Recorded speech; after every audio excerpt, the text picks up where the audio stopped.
What's up, sports fans? It's your man D back. Speak Your Mind Sports Talk. All right, check it out, guys. It's Speak Your Mind Sports Talk Daily Live in full effect. All right, so second day up. Speak Your Mind Sports Talk Daily Live. Like I said, we're gonna be doing this every day, 12 o'clock, Monday through Friday. Let's go. So today it's Canelo's Powerball and Manny's Mega Million. Basically, bro, it's like these two guys to me. G Boogie in the building. What's good with you, G Boogie? Appreciate you coming through, fam. So pretty much to me, it's like this. Manny Pacquiao, Canelo Alvarez. Right now, it's like they're the lottery, guys. They're the lottery. They got all of these guys chasing them. And we're going to talk about some of these guys, talk about their chances of actually getting the fight. You know what I mean? Lisa Bales, Queen Lisa in the building. What's up with you, Lisa? Appreciate you coming through. Boxing Monster in the building. What's good, Boxing Monster? So, yeah, talk about the potential, I guess, players, the potential boxers that's in the lottery, that's in the draft, so to speak. Justin Trouble in the building. What's good, Justin Trouble? Soccer Training Club up in here. So I got the link in the chat. Remember, guys, Speak Your Mind Sports Talk Daily. On this live, we're gonna limit the participant on the panel, but we all gonna be participating in the chat. And so Canelo, I guess we can really go back and forth with these guys, but with Canelo, I comprise the list of fighters. I would suppose whose name's still in, because we don't know who he's fighting next. But, we've heard talks about Dimitri Bivol, still in the pot for Canelo, potentially. David Benavidez has been talked about, of course. David Benavidez, Demetrius Andrade is a whole big, back and forth with a lot of people about this whole Demetrius Andrade situation. So of course he's in the discussion for Canelo. Triple G backed out, and he's not gonna be fighting him next anyway. So we know that. But Billy Joe Saunders, I guess you can still talk about him, and Caleb Plant. So those are the guys for Canelo Alvarez, as we could say, is in the Canelo Alvarez Powerball, so to speak. And for Manny Pacquiao, of course, Bud Crawford, Danny Garcia, Errol Spence, of course, and Mikey Garcia. So Manny's Mega Millions. Because basically it's like this. All of these guys want these fights. I mean, Canelo and Manny in a situation right now where they can sit back, pick and choose what they want. These guys need the fights, especially for the income.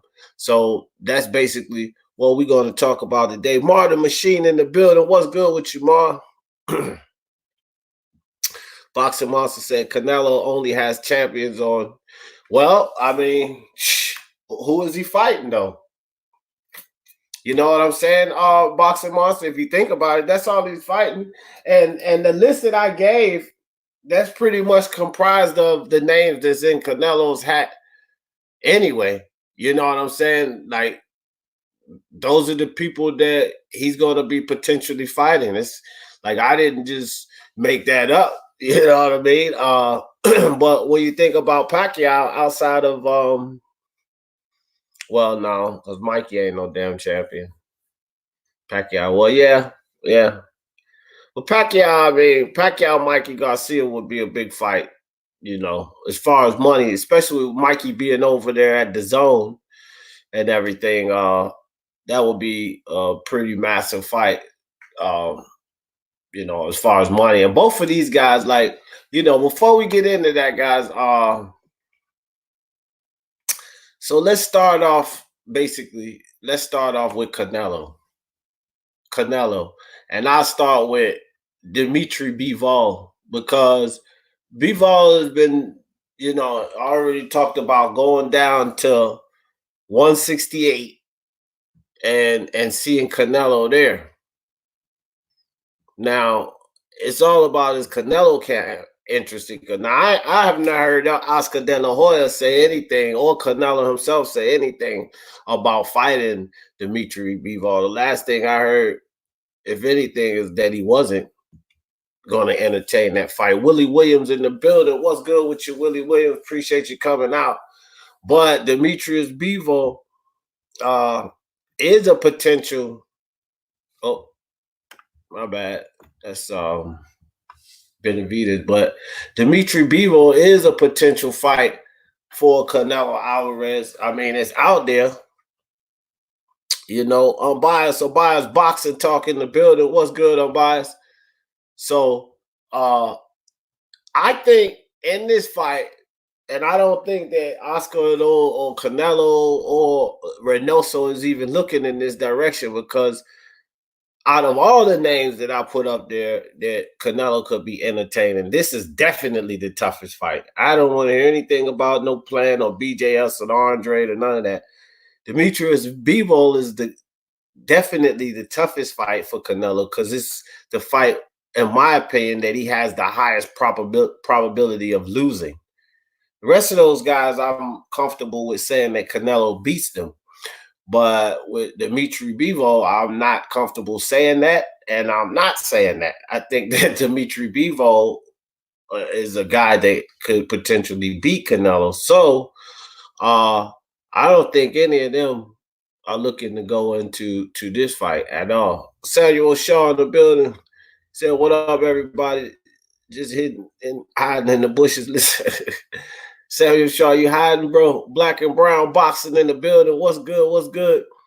Black and Brown. So yeah, I think that Bivol has a chance. Let me put this link back in the chat. In case I'm biased or Black and Brown, anybody want to get up for this discussion. So guys, for everybody that just stepped in, what we're talking about today is Canelo's Powerball and Manny's Mega Millions. Basically, is these guys are the big money fights, and all of these other, a lot of the fighters around them in their respective divisions want a piece of them. So who's gonna win that lottery, so to speak? You know what I mean? Mr. Two Hands Up in the building. What's good with you? Brother, salute. You all right, bro? Yeah, I'm good, homie. What's good with you? Oh, everything. I mean, you know, everything good. I'm just you know, cranking up the show. I'm glad you came in too. Because I was wondering, I just asked if you was all right, because I was supposed to get at you on that thing earlier. Yeah. See, what I did was, because I seen Ring IQ, he went live around like 9 something. So out of respect for all of the people that I fuck with, that's my homies on here, I just don't like to bump heads. Like, I knew you was going on at 12, right, and he was already going, so I pulled up on his just to show, you know what I'm saying, him love, and then same shit with you. You feel me? So, right. Yeah, he's still on actually, and I went over there and showed a little love, but I got this thing going here today. It's 12 o'clock every day. So, I mean, I don't even try to clash heads with no one, but at 12 o'clock every day, I'm cranking this shit off. But I'm glad you're here. Oh, my bad. Lewis Sports Network in the building. D. Godfather Jefferson continues to be the GOAT with this channel. Salute to the chat. Appreciate that, Lewis. Ness Mendoza in the building. Appreciate you coming through, my man Ness. Yeah, salute to everybody in the chat, man. Much respect to the whole YTBC, man. You already know. No doubt. So, Mr. Two Hands, since you up in the building, what I was talking about, and the title, if you've seen it, is Canelo's Powerball, Manny's Mega Million, right? What I mean by that is, like, they the lottery, bro. And the guys, all these guys around them in the division, everybody trying to get that winning ticket. They trying to land that fight. You know what I mean? So the first person on the list was Dimitri Bivol on the Canelo side. And what I'm talking about is their probability of landing the fight and the chances of winning the fight. So I'm starting with Canelo. We know that Dimitri said he'll go down to 168. So I'm just putting his name in the lottery. What is his probability of winning that lottery? And what do you think about him winning the fight? All I mean, he already has one thing working for him. He's on the right side of the street. I mean, Bivol, he's a 175 fighter with the kind of body type that I don't think 168 could hurt him because he's tall. So, you know, he's not bulky. He's long. You know, he's kind of filled out, but he's not big, you know, per se. So I don't know if going down to 168 would hurt him that much.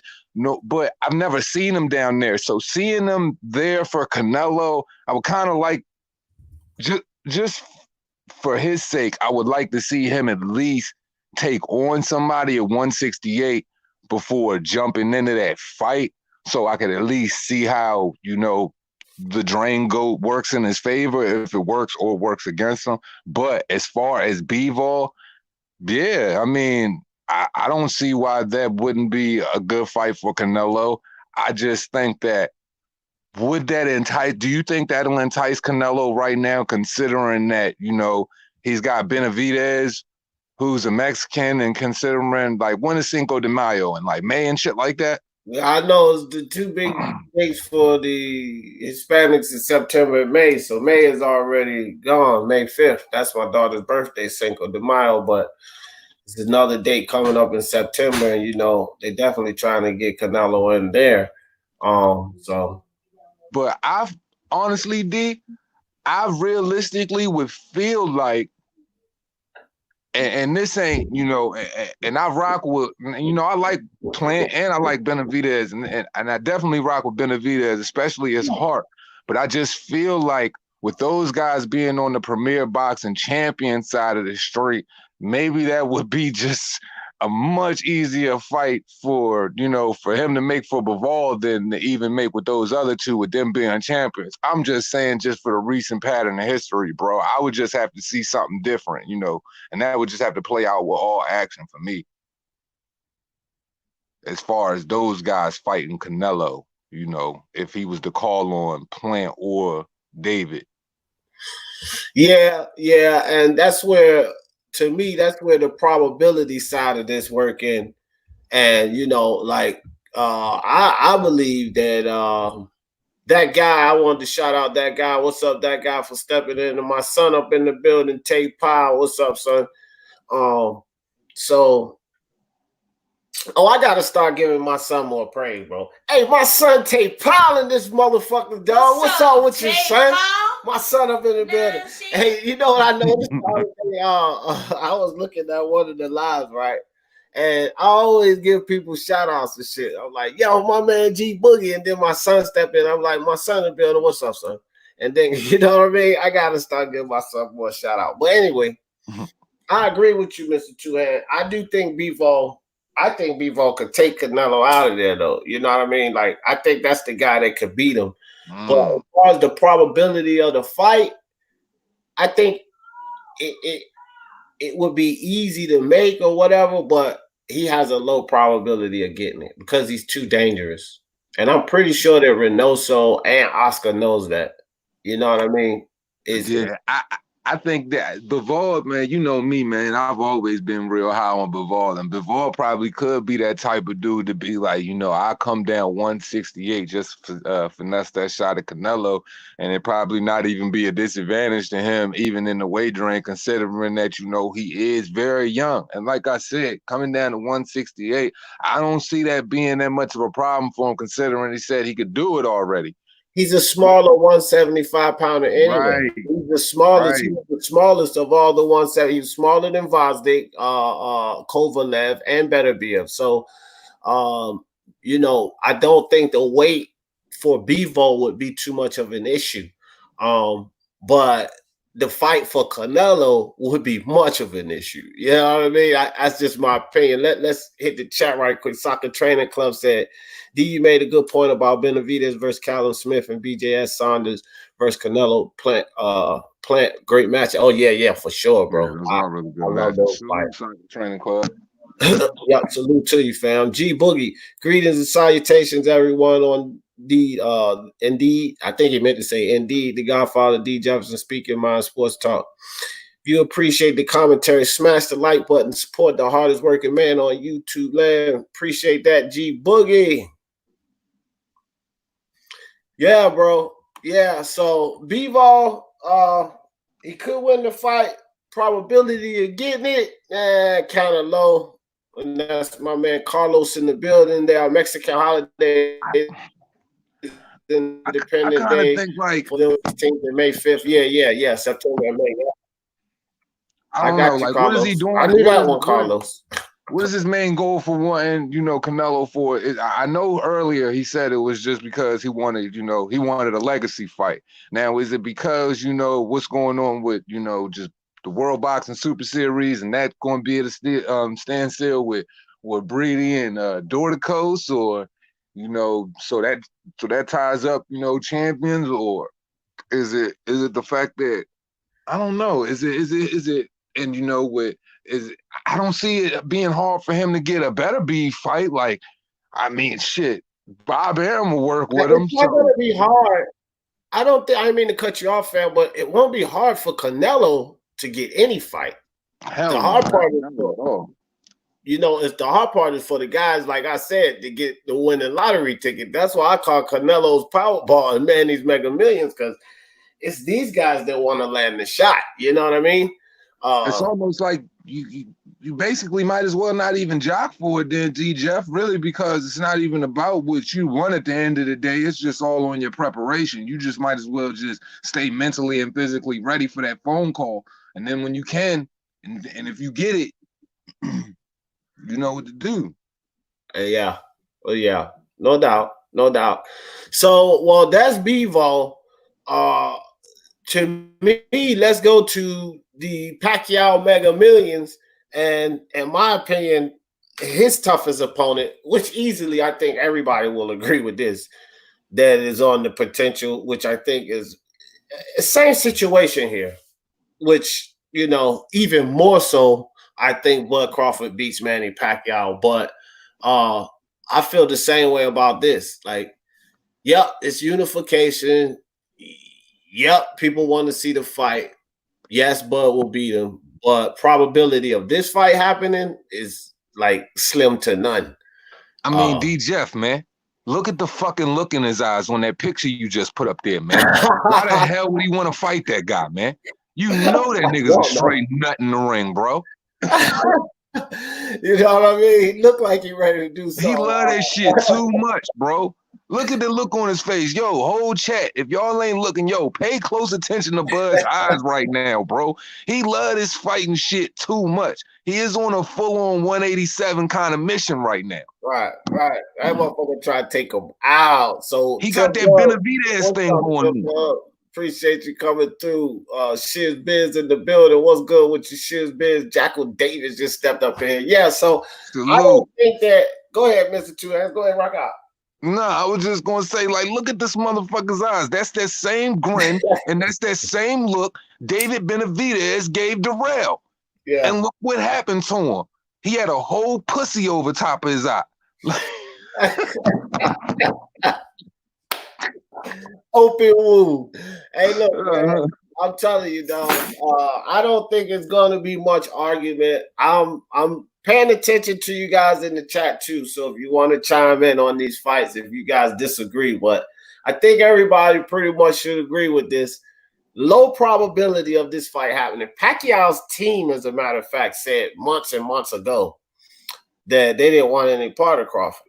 Now, Pacquiao himself said that he fight Spence and Crawford, but his team said they didn't want any part of that fight. So I think the probability of this fight happening is extremely low. St. Britt in the building. What's good, St. Britt? And I think we all probably agree that Crawford beats Manny Pacquiao. I don't think anybody outside of Pacquiao diehards believe that that Pacquiao would beat Crawford. I mean, man, like with the look in that boy eyes, if you got to go in the ring with that right there, he look borderline cannibal right now. Like, I don't think Pacquiao wants that in his life. But see, what it sounds like on his team, man, is what is this a case of here? Is this a case of the team trying to save Pacquiao from Pacquiao, or Yeah, Is Pacquiao trying to go out there and like, you know, he's trying to go around the team, so he's using Twitter to like let everybody know, like, yo, decoded, like, yo, F what they talking about. I'm really trying to get one of these two. So maybe he, when he put out the little tweet just saying, you know, Crawford, Spence, etc., and just nothing, and just kind of left it kind of like open for interpretation. Maybe that whole time he meant that, yo, if y'all dudes go ahead, y'all go ahead and make that fight. Spence Crawford, get that out the way, and we can go ahead and do this undisputed thing. Because I know you could use it. Oh, my bad. Go ahead, Chaz. yeah, no, I was gonna say is because honestly, Pacquiao can do whatever he want to do at this point. Because, like you said, these guys are mega million kind of Powerball kind of tickets, bro. They getting kind of whatever attention. All the attention is on them. Everybody wants to fight them. They don't have to go to anybody, but they pick whoever they want to pick. So, with that being said, if Terrence Crawford and Errol Spence, Mr. Spence saying he don't need a tune-up like we're talking about on Ring IQ, then these dudes just need to just fight, and then maybe make it so undeniable that even if Manny Pacquiao gets his ass whooped in the undisputed match, it's worth him getting in that ring for it. Because right now, it just don't seem worth it to him, in my opinion. Oh, yeah, I agree with you. 100%. Now, look, Samuel Shaw said, I saw a few niggas with that look in their eyes get slapped. You ain't lying. Hey, no lie, Samuel. All right, St. Britt says Crawford don't like them straight punches. Manny could win. See, now here we go. And this is what I like, though. This is what I like about this community, because people don't just come with like open statements and say nothing behind it. You know, most people. El Jefe come through here with that shit sometimes, but we love El Jefe. I mean, but yeah. Hey, Britt, that's actually a valid point. It's something that I've pointed out before too about Crawford, but Crawford has a lot of tools for that. He has a lot of tools to counter that, and yeah, that would give him some issue, but I don't think that's enough of an issue for Manny Pacquiao to overcome Crawford. I don't think he could win, personally, St. Britt. I think that Crawford offers too much to counter that. That's my thing. Offensively, not defensively, offensively, he offers too much to counter that. So yeah, I wouldn't say Crawford has a problem with straight punches. I've just never seen a fight where Crawford has not kind of welcomed the jab. You know what I'm saying? He kind of like puts his hand up and paused the jab. Oh no. I'll give you 3 fights right now. Benavidez and Dongo and Jeff Horn. And this go check them out. And then no, I mean, I've watched all the fights. I just said I've never looked at it from my perspective, looking at it. Everybody could see it differently. For me, I've just never looked at it like, you know, it's a struggle for him with the straight punch. I just looked at it like he just been kind of dismissive of it. Like I just think the perspective that St. Britt was coming from was maybe that. So like you saying that, you know, he might have got touch with him or whatever, but he was still good. So I just think that the perspective St. Britt's coming from is that he also seen him get touched from him. But if they coming from Manny Pacquiao, who's generally quicker, more experienced, and better than these guys who've been throwing it at him, it's going to be a different story.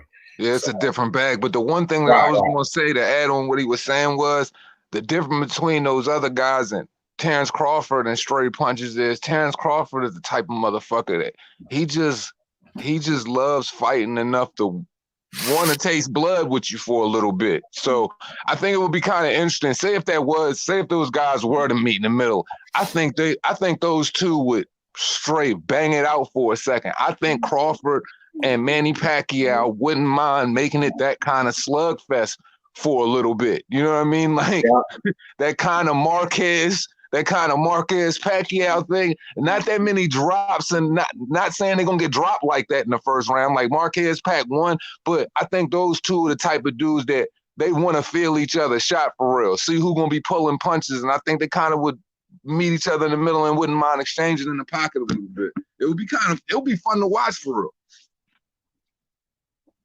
No doubt. I'm with that. G Boogie said, I believe the toughest opponent will be Crawford for Manny Pacquiao. I feel like Danny Garcia fights Errol Spence Jr. The winner fights Crawford. Listen, I feel somewhat like that, G Boogie, but oh, he said the winner fights Crawford. Oh, yeah. I'm with that. I feel like Danny Garcia, Errol Spence Jr., the winner fight Crawford, and the winner of that fight fights Manny for 4-belt undisputed. Because it's like this with, well, we'll get into that later. Let me stick to the script because G Boogie almost slid me off course there. We'll actually get into that later. So everybody's pretty much in agreement with Crawford. I was looking in the chat. I don't see any discrepancies. I seen St. Britt, so I kind of pulled up on that one. But let's go back to Canelo Alvarez, Canelo's Powerball, and the next participant in that would be Billy Joe Saunders. Now, Mr. Two Hands, you want to go first on BJS, or you want me to start? Yeah, because I probably will give an awkward take on this, and I got to step out for a minute here in a second, but I'm coming back up. All right, do your thing. Okay, now Canelo and Billy Joe Saunders. Now for the matchup, I would say everybody looks at this as kind of an intriguing matchup. For me, I find it as a matchup of kind of styles that don't necessarily make to where both guys are going to be willing to engage unless Canelo Alvarez is going to be the guy who's going to constantly stay front foot and be willing to engage Billy Joe Saunders. I see him waiting on the outside looking for opportunities to counter and pounce in, so it could not necessarily make for the exciting fight that you necessarily want to see if these two guys match up, because we already know that Billy Joe Saunders, he's very defensive savvy. I'm just saying Canelo could play that type of role, but Billy Joe Saunders on the sweepstakes right now and looking the way everything's going, now Caleb Plant has time. Now Benavidez has time. Now you got what you just said with Bivol. You still have him as an option. I don't necessarily think that Billy Joe Saunders will be possibly the top option right now, unless people still want to go with the fact that he's there. But I'm just saying, considering we just talked about with Cinco de Mayo and with September and all of that, I just kind of see that, man. I really think that Reynoso might want Benavidez for the option. But I don't know. Billy Joe Saunders' style mixed with Canelo's style, that kind of bothers me for real. I like the matchup. I like the fight for Canelo, but it could possibly be a boring fight. What you think, MD? Oh, my bad. I was on mute. I was talking away. Bro, listen. That's why I'm glad you did go first, because you pretty much touched on my point. You make it easy. But, Billy Joe, man, he had his chance to get this done. You know what I mean? These guys are blowing their chances, and then they're coming back in a time where Canelo's even, if you ask me, more of a prime position. Because now these guys are even hungrier because COVID done paused their income. You know what I mean? Which puts Canelo in even more of a prime position. So I think because of that, that's also a lower probability for BJS to win that ticket. So, I mean, and as far as winning the fight, man, Canelo beat that boy pants off. I don't see BJS beating Canelo in the fight, He's a little too soft in the body for me, man. Yeah. And I don't think he has the punch to do it. A guy like BJS don't have the stop to win by the points, and I don't even think boxing-wise he could win by the points. But he doesn't have the stock to be able to win by the points. He would have to literally win, 11-1 round to win on points. So he ain't going to do that, and just because we know you're not going to beat Canelo on points. But I don't think he has the boxing skills to win on points. And he damn sure ain't going to knock Canelo out because he doesn't have the punch to get through that beard. Yeah, and he's not, and Billy Joe isn't the type of accumulation puncher to where, his lack of power makes up for it in speed and accumulation and combination punching. He isn't that type of fighter. Like when you lack in power, bro, you've got to have that speed efficiency to make up for your power deficiency. And he's just not that type of fighter. So when it comes to Canelo, I just see Canelo going in there and kind of walking him down, doing what he wants. And the difference between Billy Joe Saunders and Canelo and Kovalev is Kovalev's a light heavyweight that actually is known to have a stifling jab. And he couldn't keep Canelo off of him. So I don't see anything Billy Joe Saunders doing trying to rest and wait on the counter unless he plans on coming out and showing us a completely different fight like Tyson Fury. I just don't see it happening, bro. And I just don't see that, like, Canelo going to want to make this shit exciting, bro. And I just don't think right now with what was going on in the politics and the way certain boxers were acting at that time when Canelo was going to pick X, Y, and Z. He isn't going to be dealing with that right now. So I just don't see him even in the top 3 of those who would possibly be picked right now. Yeah. What the hell? What Samuel? I hope your pimping game wasn't as weak as them jokes you. Okay. We gotta do that again, man. Sam Moon win the day. Nah, dog. You weren't there for the D. Jefferson roast, were you? Nah, wasn't there. Oh man, you missed it. I ran it for like an hour, but I think we went over. I think we went an hour and a half because we was having so much fun. I'm gonna do it again. Oh, you had the boys on there roasting your melon cap? Everybody, and here was the rules. So everybody was in the chat. It was only me on the panel. You know, you had to make me and my daughter laugh. My 21-year-old daughter was listening. But if you told a bad joke, then you get his time out.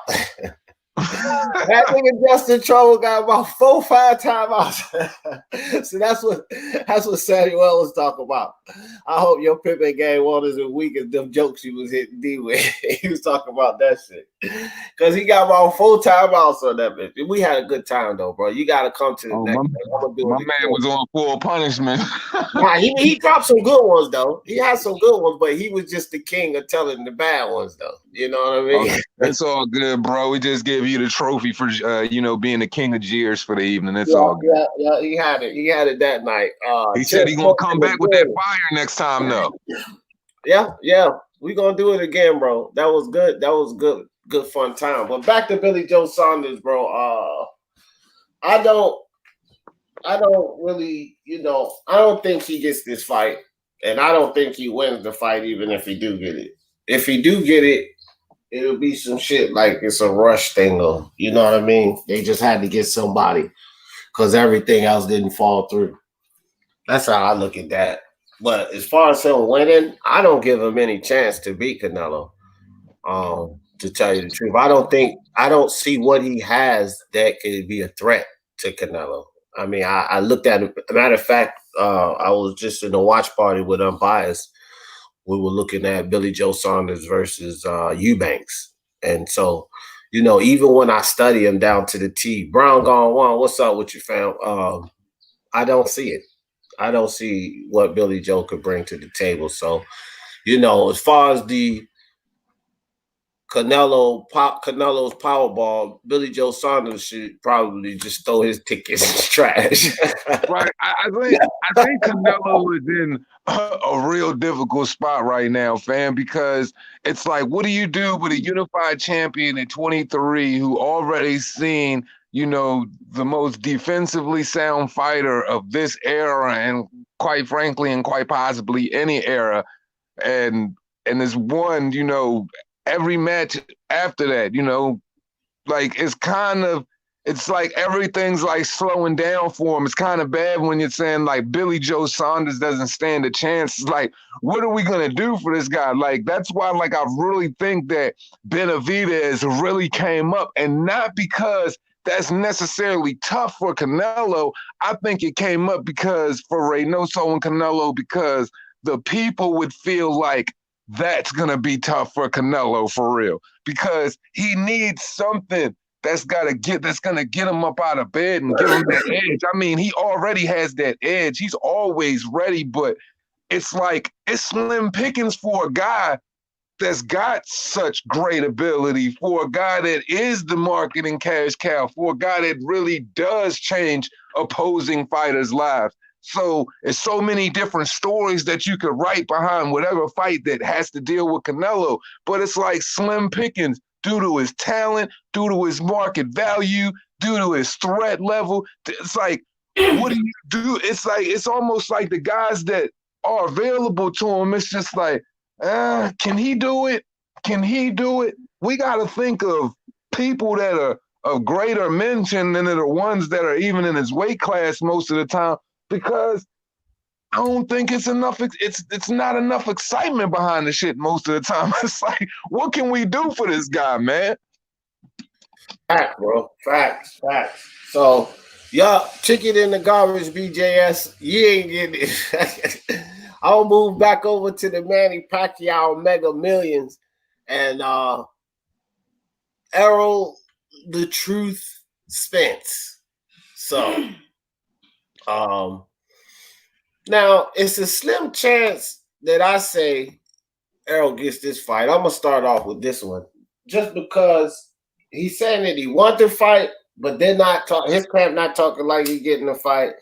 Manny Pacquiao's camp not talking about he getting a fight, and you know that type of fight would be fucked around with, talked about Spence Pacquiao. You know what I mean? We're not really hearing anything about it. So the probability on the fight happening is low, because his team, Pacquiao's team, also said the same thing about Spence that they said about Crawford. They don't want really no part of it. Again, Manny Pacquiao never said this himself. He said he would fight both of them. That's what Manny said. But Spence, Spence is looking like he might be fighting Danny Garcia. We don't know. But I don't think Spence is in the position to fight Manny Pacquiao after his car accident. I think I need to see something from him. But fighting Danny, I'm not sure how much safer that is. But, I doubt that we'll see Spence fighting him. If Spence is okay from this accident, I don't see Manny Pacquiao beating him at all. Like, I'm not even going to fuck around with that. Like, Manny's fast, and that's all good and nice, but Spence is going to pummel him. Jeff Horn bullied Manny Pacquiao around, and he can't even really box that well. Man, honestly, bro, after Errol Spence went out and fought Sean Porter, I didn't even feel like, Errol Spence should even be thinking about Manny Pacquiao because of the performance that he put up against Sean Porter. My thing is, Errol Spence beat him. Errol Spence's discipline is focus. If Errol Spence is the way he's coming off right now, if he's truly putting in that type of work ethic, the way he's presenting himself in the public right now, then there's no doubt in my mind that that he'll go in and he'll overwhelm Manny Pacquiao with an attack. But right now, as far as skill, the way he looked, if I'm basing it on his last performance, I'm edging it Manny Pacquiao off of technical ability, not size or anything like that, just off of skill and just what I seen him do against Sean Porter. Now, Errol Spence, man, that's you could tell that's a fight that Manny Pacquiao didn't even want to take. After you watched Mikey Garcia go through it, and when he had to speak on the body shots post-fight, you could tell that it wasn't in Manny Pacquiao's heart, that it's like, yo, if this is, it's not like I'm in a rush to take this fight, but he's like, yeah, I'll fight him. But it's like right now at 40, realistically, do I want to fight him? Nah, ain't nothing sweet enough to make me want to make that fight. But nah, I don't see Manny Pacquiao even want, and he put himself in that type of predicament to go through that type of body punishment all evening, because that's what Spence do, bro. For sure. Well, I just say it like this. At the end of that fight, matter of fact, not even at the end, say like the last 5 rounds of that fight, and because the excitement of the fight and the fact that Manny was doing so well, I'm not sure if a lot of people noticed that Manny began to wane a little bit and Keith started to have more success. Well, we know Errol Spence is a second half fighter for sure, bro. Like, as that fight goes on, it gets worse. You know what I mean? And him waning on Keith Thurman is different from him waning on Spence, bro. Spence is going to beat Manny down. And the reason Manny didn't want no part of it, seeing those body shots from Mikey, because he thought 2 things. He said, "Goddamn, that's Mikey Garcia is one tough motherfucker." That's the first thing Manny thought to himself. The second thing Manny thought to himself was, "Ooh, I don't even think I need to be taking those kind of body shots." And if he taking those shots for 12 rounds, bro, nah, man. I think Manny want to still clear that young boy. His team, no. So I think his team agree with me. I will say that, you know what I mean? Because they already said they want no parts of that fight. I agree with you. I agree with you because, like I said, to try to sustain that type of punishment for 12 rounds. Right. To be Manny Pacquiao says, like, we all know this guy, he ain't no natural, he's no natural welterweight. We know that, not by a long shot.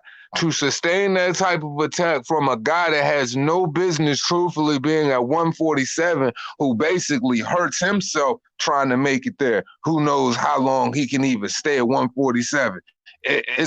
I'm interested to see his next weigh-in, honestly. Yeah. I don't see him. I don't see Manny doing it because we got to be realistic here. The Keith Thurman fight, he did something. He shocked us, man. He shocked us. Not saying that I wasn't shocked that he won because I picked him to win the fight, but I'm saying for as young as Keith Thurman is and the type of shots he took during that fight, even after putting him down, even after the body shot, he still sustained a lot of punishment over the evening. There was a couple times where Keith Thurman right hooked that man, and I just thought, like, yo, at 40 years old, I don't know if I really like getting hit this late like that. Right. Well, prime fighting champion in the building. What's good with you, fam? Well, I tell you this, dog. I'm not gonna say he didn't shock me because he shocked me how well he fought, but I picked him to win that fight. So I wasn't but so shocked because I said, man, he gonna win that fight. Before the fucking bottom, before all of that shit, I was telling people to bet money on Manny and everything. Yeah, that Samuel Shaw said that punk been around for some time, but he got kicked around, so he didn't have no place to go. Then out of nowhere, back shows up. What are you talking about?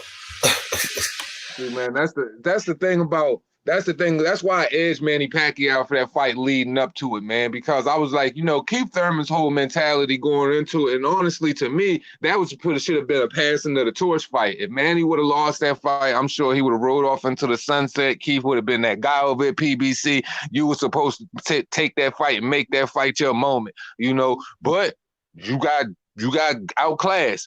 So with that being said, man, like, Keith Thurman, man, he just didn't have that. You could tell, bro. He was just too cocky, fam. That's where I'm going with it. He's just too damn cocky, bro. The whole time leading up to the fight, he wasn't even talking about that man's skill or whatever. He was just like, man, I'm bigger than him. I'm an overwhelming size. He got T-Rex arm. I'm gonna stretch him out on the casket. He a passer. Boo, boo, boo, boo, boo. Like, he was just going, bro. But at the end of the day, I was just sizing that whole fight up based off of technical ability and experience in the ring. And, longevity at being and experience and length of time being at such an elite high level. It was too many things working in Manny Pacquiao favor, and size wasn't going, outweigh that for me. I got you. That's what's up. PSA. Jordan Flint's dropping May 30th. Must cop 2 pairs. Boxing Monster. Yeah, good. Automatic. Good service announcement, Boxing Monster. You talking about the Flint 12s? That's the U Boxing Monster. St. Britt said Thurman Power so overrated. As soon as he's straight fighting top 10-ish guys, he barely dropped anyone. Never mind knocking them out. Yeah. I mean, he dropped Sean Porter in their fight. Yeah, and that's a hard chin to drop. Get this smoke in the building. Let me drop that link in the chat. Yeah, well, I like that one. I like that discussion about Spence. That's that goes either way. I don't know, man. I don't know. We got to see. I'm working on a video with Spence. I just think, man, Spence. This is the thing, right, D? Like when ever since, you know, when Errol Spence first was getting this buzz, even before that, bro, I was high on Spence. Like, I was super on the Spence train. Like, that was my guy because I see all of the things, you know, in his natural ability. I see where he is as far as his technique right now, where he can go, looking at his age, abilities, et cetera, et cetera. And I looked at, you know, the landscape around him, and I'm like, man, this kid can be that guy. Where I'm like, if he keeps going on track at where he was, you know what I'm saying? I'm talking about back in the from Van here, then way back before now. Like, if he would have just stayed on course and just staying focused and just kept working on his craft, fight by fight, and in between fights, like, bro, there should be nobody at 147 other than Terrence Crawford that should even be a question mark. No other name should even be mentioned where it should be like, yo, he should have a chance to Spence. You know what I'm saying? Like, even if he wasn't even a little bit undisciplined. But like, all of that shit shift just off perspective. I'm like, yo, his man right. This man really is a party boy. But let's see if he can change the perspective. Because if so, if he come back, because if getting thrown through a Ferrari windshield and bouncing off the curb and losing all your damn chiclets don't change your mind, with that type of divine intervention, nothing is going to do it, bro. I can't put no more faith in you. Yeah, well, I feel you. Yeah. I mean, like I said, bro, at least you're not just saying shit coming out your ass. So let's go to the Canelo Powerball, and in my opinion, the second guy on that list, you know, with the chance to beat him. Not saying that I think he will. I actually think Crawford and Spence will. With this guy on the Canelo side, I'm just saying that maybe he has a greater chance. I actually think B-Ball will beat Canelo, but David Benavidez. And so I'll say out of the guys left in the Powerball, I think that, you know, he has a chance. His odds are still beneath Canelo's. It's sort of like 70-30, 75-25, Canelo's favor. But the probability of getting the fight, I think it's a low probability because Canelo has too many options and he's not really interested in fighting another Mexican fighter. So that's just my whole thing. And he has so many options in front of him.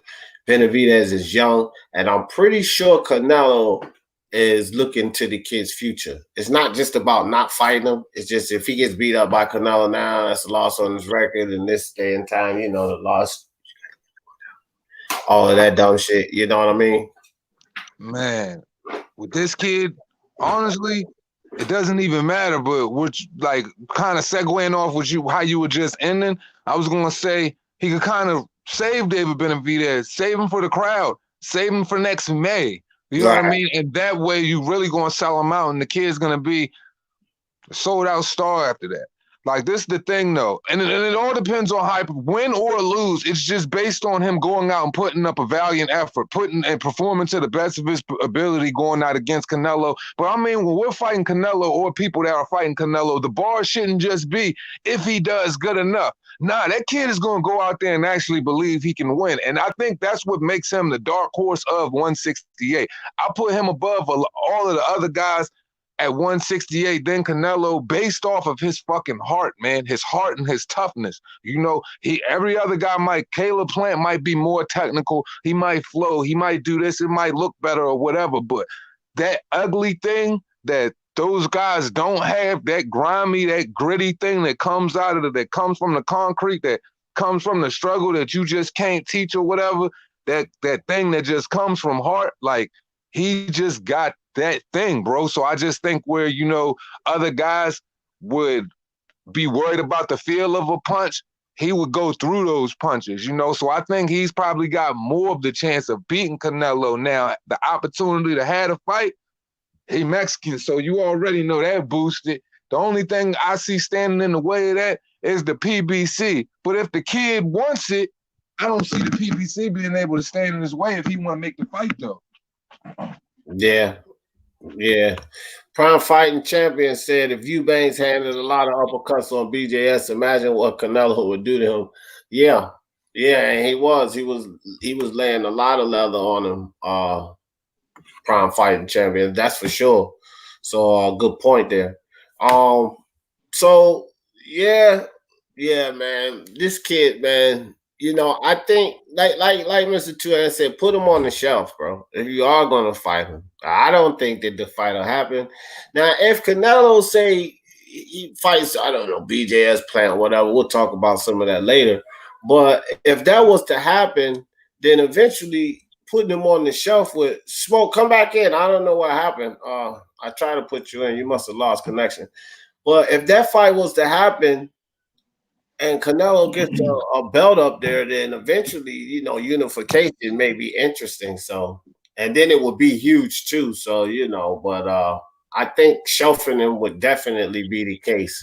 I think the probability, and this, guys, remember too, this is all about next. So Canelo's Powerball and Manny Pacquiao, Manny's Mega Millions is all about the next fight. Who gets that winning ticket? So his probability of being next is probably pretty low.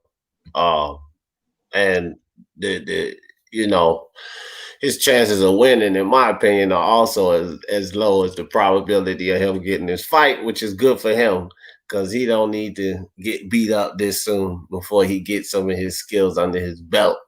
So my man DT3 Boom Man just stepped in the building. What's good with your DT3? What's going on? What we cooking on today, man? All right. Oh, go ahead, Mr. Tuan. Oh, nothing. Boom. What's good? What's up, man? What's going on with my bruh, man? Did you hear my shout out for you in my last live? Nah, man. I've been, man, for real. I've been away from this fucking YouTube shit for a minute, man. I ain't even gonna lie, man. I've been in the fucking woods. See, now you getting on my hype. I said I ain't in the woods though. But yeah, man, I just wanted to give you a special shout out and for holding everything down for the squad, you know what I'm saying? Your work, your body of work, and just everything's doing, bro. I can't do nothing but just be grateful, say thank you, bro, for just doing everything that you've been doing for the whole movement. Just what I'm saying? I'm just grateful, bro. I'm just grateful. That make two of us. I appreciate it. Hey man, like I said, man, you already know. You already know. We talk about this shit all the time, man. Both of y'all boys, man. That shit go without being saying, man. Hey, you already know. All right, so we the mob, let's stick on topic, Boom. I'm gonna ask you to go and jump on this. Smoke, you can listen to. We're gonna stay on topic. What's the topic? What we cooking on? So Canelo's Powerball, Manny's Mega Million, right? We basically talking about fighters who could be considered next opponents for Canelo, but we're talking about the probability of them getting a fight and their chances of winning. So we are up to David Benavidez now for Canelo. I said that I don't think he has the same probability of winning the fight as he has of getting the fight, both low. No probability. I don't think he wins. I don't think he gets the fight anyway, which is good for him. But what you think about it? What you got, Boom? Could he win? I don't think getting it. Go as far as to say I don't think nobody is going to beat Canelo unless you have the proper skill set. Benavidez does not distribute the proper skill set to compete on the same level as Canelo. The head movement, the footwork, like Benavidez is miles behind Canelo in all those aspects of the game.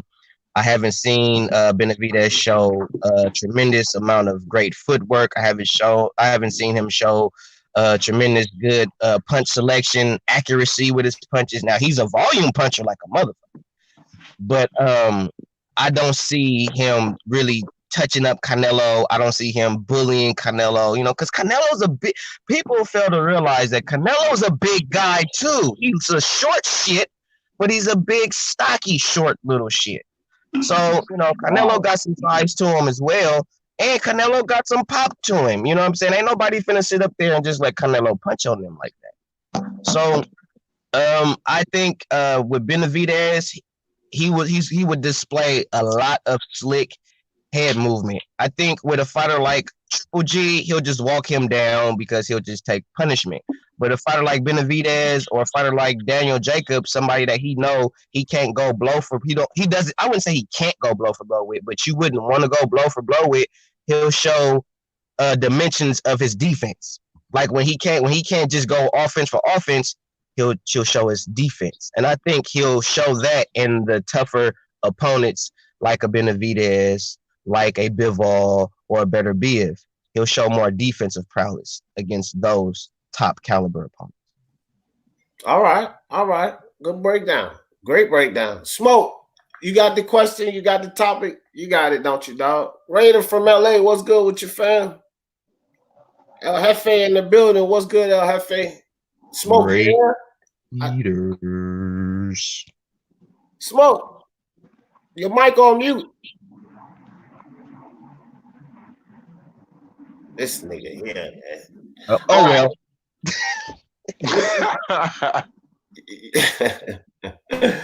Get this smoke.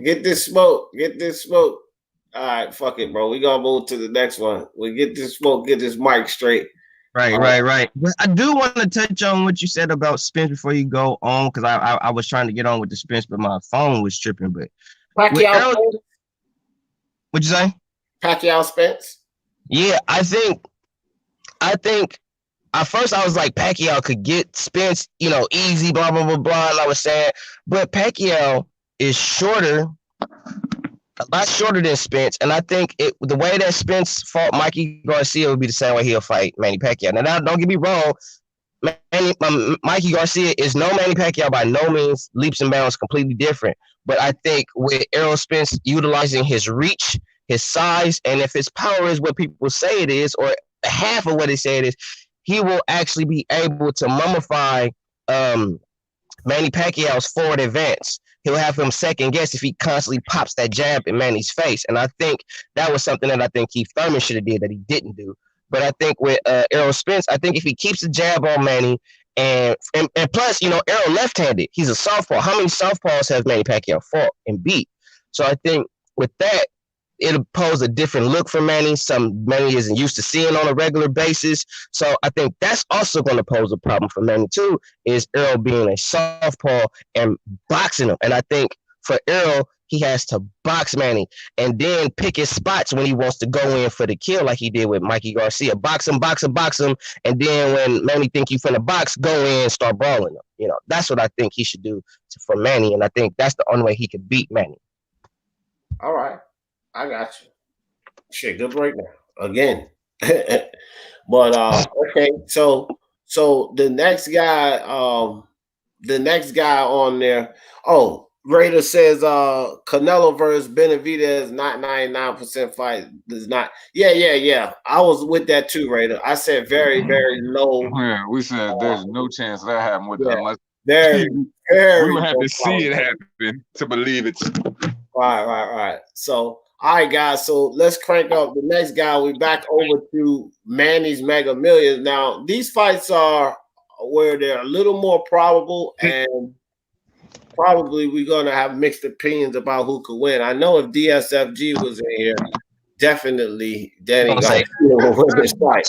But since he's not in here, man, can you hear me now? Boy, yeah, Smoke, I'm going to let you start this one off. Manny's Mega Millions. Okay, cool. You can hear me? Yeah. You can hear me? Yes, okay, nigga. Cool. I can hear you. All right. You said Manny? You said Manny's? Yeah, Manny's Mega Million. This concerning Danny Garcia. His probability of getting the fight and winning the fight. I think his probability of winning the fight is higher than his probability of getting the fight. Yeah, I think Manny. I'm not sure if Manny has who Manny's mandatory is, or if he has one. But whoever that is, like that kind of guy, if it's not too high caliber guy, I expect a soft touch for Manny. Coming out of the whole COVID thing. Yeah, I don't expect Manny to. I don't expect much out of Manny coming out the gate. So you think the probability of Danny Garcia getting that fight is very, very low? Yeah, I don't think it's high at all. I think Danny Garcia is looking for the Spence fight, and if he doesn't get the Spence fight, he's going to take a soft one. I don't think Okay. Well, but if they fought, what is your opinion on who wins the fight? Yeah, I got Danny Garcia by a hurting. I think he's just too sharp. You know, Keith Thurman, we saw some ring rust. We saw him make some mistakes early. That actually probably cost him the fight. But later on, once he got into his wheelhouse, we saw him give Manny a lot of trouble. We saw Manny also gas and tire out and become kind of a one-trick pony. But then, you know, he pulled some veteran tactics out. All of a sudden, Manny got those hand fakes and head fakes for you and foot fakes. So yeah, he's a wily veteran. I think he's still a tough out, but I think Garcia's just been too sharp. And what he does well is the kryptonite for Manny. That straight right. His timing is great. He's got great power. Keep you honest. I can see his step back right hand ending in being very bad for Manny. All right, Mr. Two Hands, Mr. Two Hands Up. What you think, Danny Garcia, Manny Mega Millions? Well, I kind of see that being on the higher probability of the people that we talked about, considering that he was one of the names that were mentioned outside of Mikey Garcia that would truly end up winning the sweepstakes with Manny Pacquiao. So there's only one way I could see it, considering that there is no Errol Spence and Terrence Crawford. I see him possibly fighting a Mikey Garcia or a Danny Swift Garcia and end up ending his career like on a good note like that. Other than that, so I see it being a higher probability of him fighting a Danny Garcia, you know, than any of the other guys we talked about so far. And what about your projection on who wins that fight? As far as my prediction who wins the fight, in this fight it's going to be pretty simple for me. I'm going to go with the guy who's going to be more heavy on attack, which is Manny Pacquiao. As long as it's effective pressure, you know, if Danny Garcia, you know, he likes to, you know, laying. He's more of a counter puncher, but you know, I just see Manny Pacquiao just overwhelming him with pressure and just, you know, awkward angles. You know, staying good with that busy movement and using those feints and just coming out on top with the, you know, just the veteran ring general from later round. So I got Manny Pacquiao doing his thing now. Okay. Yeah, you know, the more I think about it, it's just the risk reward for this, I think, is out of whack. I think Mikey's a better fight. Right. Well, we're gonna get to that a little later. Boom, DT3 boom, man. Danny Garcia, probability of the fight, who wins? I think Danny has a more chance of beating Manny Pacquiao than Mikey because of experience and fighting at that weight for a longer period of time. I give him that. I do think he has a very high probability of getting the fight. I really believe that. Who wins out of the fight? In my opinion, I'm going with Manny. I think Danny is too flat-footed. I think Danny and Mikey too flat-footed, if you ask me. They're too flat-footed. Manny Pacquiao is literally going to box circles around him. I think Manny learned from the Marquez fight about staying on the center line, because we all know, and for those who don't know, the straight right hand is the kryptonite to a southpaw. So that was part of the reason why Marquez caught him like that, along with fighting him 4 times and having his timing down. So I don't think Danny Garcia would get his timing down like that. The only person I think has the ability to really get his timing down to a science is Mikey Garcia, because that's what Mikey do. He gets you time and he start cracking with hot shit. So in that, I think Mikey would have a better chance. But even still with that, Manny Pacquiao is very good at making adjustments. He's very good at adjusting on the fly in his fights. He's very good at footwork. He's good at his punch selection. And he is more accurate with his punches. And he's more of a volume puncher. So I got Manny beating Danny Garcia and winning 8 rounds. Winning 8 out of 12 rounds. Okay. 8 out of 12. And probability of the fight, you say, is what? Is the probability of him fighting Danny is pretty high, I think. Because Danny is a decent name, in my opinion. He's a decent name to go out on. Like, nobody is going to give Manny Pacquiao shit for fighting and beating Danny Garcia. Right. Yeah. No, that's a fact. So I'll say this. Shit, all of y'all made some good points. I don't know. I might be a little different on the prediction. I think the probability is minimal. I mean, not minimal. It's a mid-level probability of him getting the fight. If the Mikey Garcia fight falls through, which I think that may be the prime fight on the table at this point. But if that falls through, I think that Danny Garcia would slide in line for that. I just feel like his camp, Manny Pacquiao's camp, believes that Spence and Crawford are too dangerous. Prime Fighting Champion says Manny wanted Mikey because he fills stadiums, but since COVID, I don't know. So I left that comment up there because it kind of touched on the point that I was going to make, Prime Fighting Champion.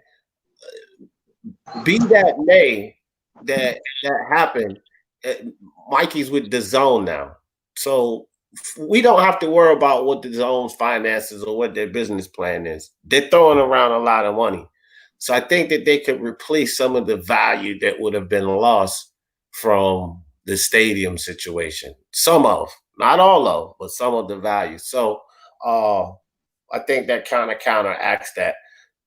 So Mikey would probably be prime, but if something was to fall through with that fight, it probably lean to Danny Garcia. So he has a mid-level probability. I think Danny would beat Manny Pacquiao.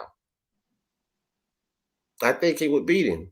I think that too much is being put in the Thurman wing. That's my thing. And I said before the Pacquiao fight, like when Mr. Two Hands was talking, and what Samuel Shaw said earlier, I was not surprised too much at Pacquiao beating Thurman because I picked him to beat Thurman. And I picked him to beat Thurman because I don't see Keith Thurman as being anywhere near what he ever used to be. He's Keith Once Upon a Time Thurman now. Somebody said that the other day and it stuck with me. Keith Once Upon a Time Thurman. That's what he is now. He's not Keith One Time Thurman no more, bro. And so that Pacquiao, that's who Pacquiao beat. Danny Garcia is the guy who fought Keith One Time Thurman. Let's keep that in mind, bro. I don't give a fuck how he looked against Red Catch, and that does kind of make me think Manny Pacquiao will go in there and give him a good romp because he looked horrible against Red Catch. But still, this guy is still, in my opinion, the same guy that fought One Time Thurman, not Once Upon a Time Thurman. And that's who Manny Pacquiao beat up. And we got to keep that in mind, bro. So these guys are really dangerous for Pacquiao. I think Mikey is the way he should go, but Danny does have probability to get in that fight because if the Mikey fight falls through, they're going to slide Danny Garcia's way. So I guess we kind of mixed up on who wins the fight, but I don't mind what you guys are saying because Pacquiao is amazing. You know what I mean? You also got to add two things. Just one, which is a point of fact, and then one is something we may not know, right? The fact is that Thurman got a split decision out of him. Like one of the judges did give the fight to Thurman, right? It's not like Manny Pacquiao went in there and just took Thurman out the water, right? And you know, Mikey's what Thurman did well that should have given Pacquiao more problems, but he just didn't do enough, was use lateral movement, use his legs to tire the old man out. Spent a lot of time just standing in front of instead of standing in front of Manny, posturing and not throwing shots. I don't think Danny's going to be doing that. I think Danny's going to turn into a counterpuncher. I think he just has a style that they both have a style to give. They both do. They both actually do. Like the time in the right hand, that's both of their bread and butter.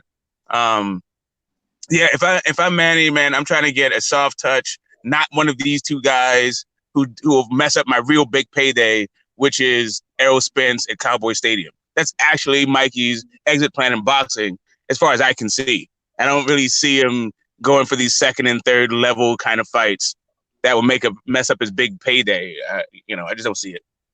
Yeah. Manny don't really need. He don't need none of these guys.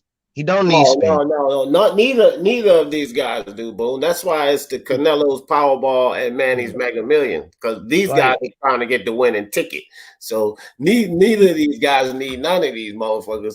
We're just going through the guys holding the tickets, hoping they can win. You know what I'm saying? Right. I'm just saying the most lucrative fight out there for Manny among active boxers is Manny versus Spence at Cowboy Stadium. That's the biggest fight I see for him. Yeah.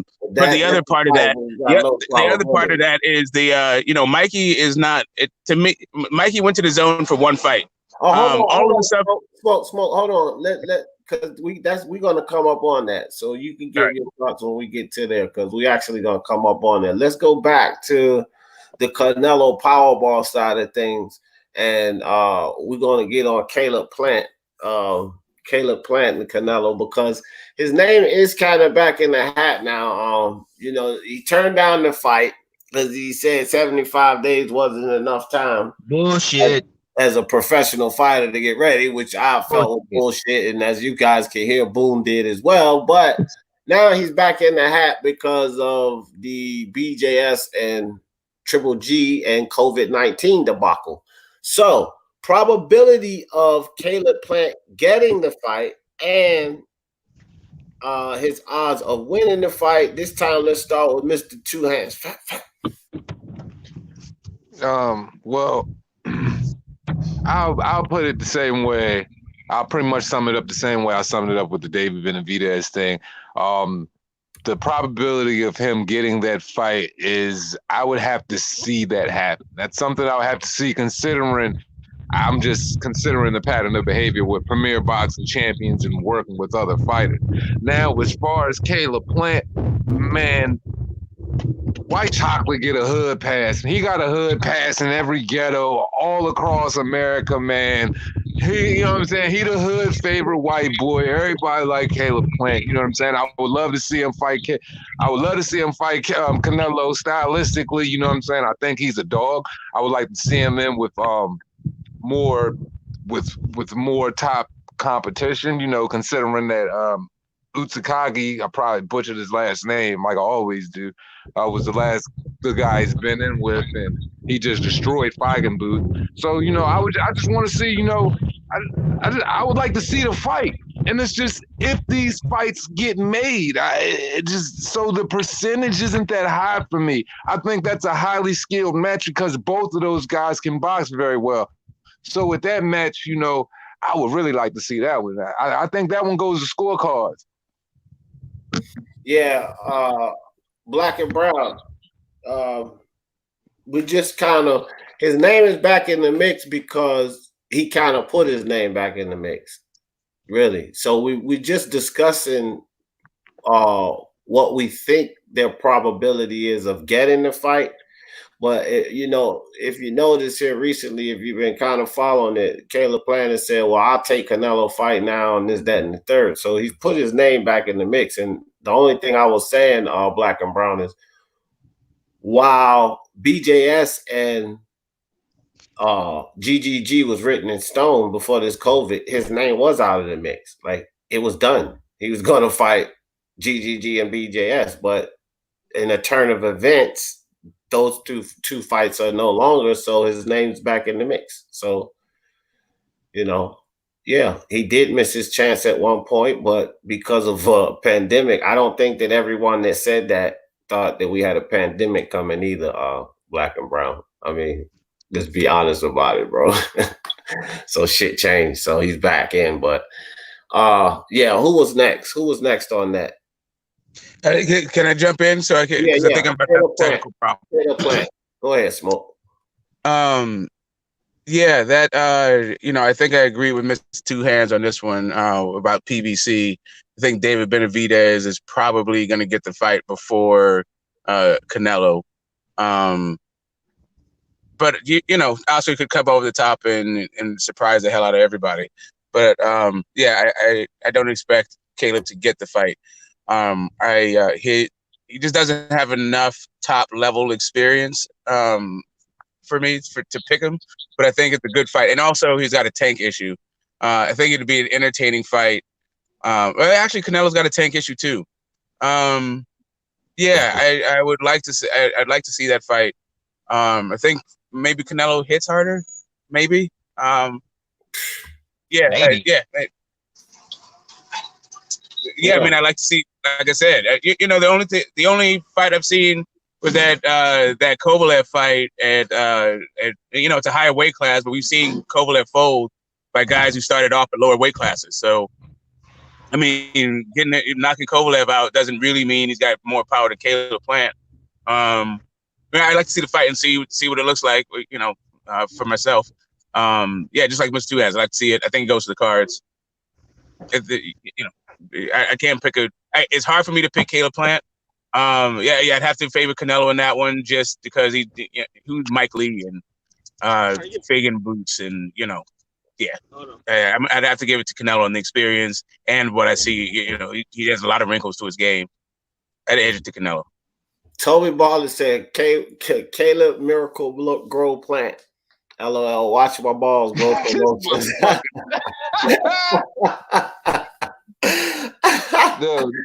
Oh boy! I swear these motherfuckers be having the most creative shit to say sometimes. Well, Boom, what do you think? Caleb Miracle Grow Plant, Canelo, what you think? I think that fight is probably not gonna happen no time soon. I really feel like he should have took the fight when he had the opportunity to take it. Like I said, like we said, well, I can't say we, but when I talk to you over the phone, I think I've said this to both D Jeff and Two Hands over the phone that, you know, most fighters that's not a bad duration. You know what I mean? Like, he didn't take a lot of abuse in his last fight.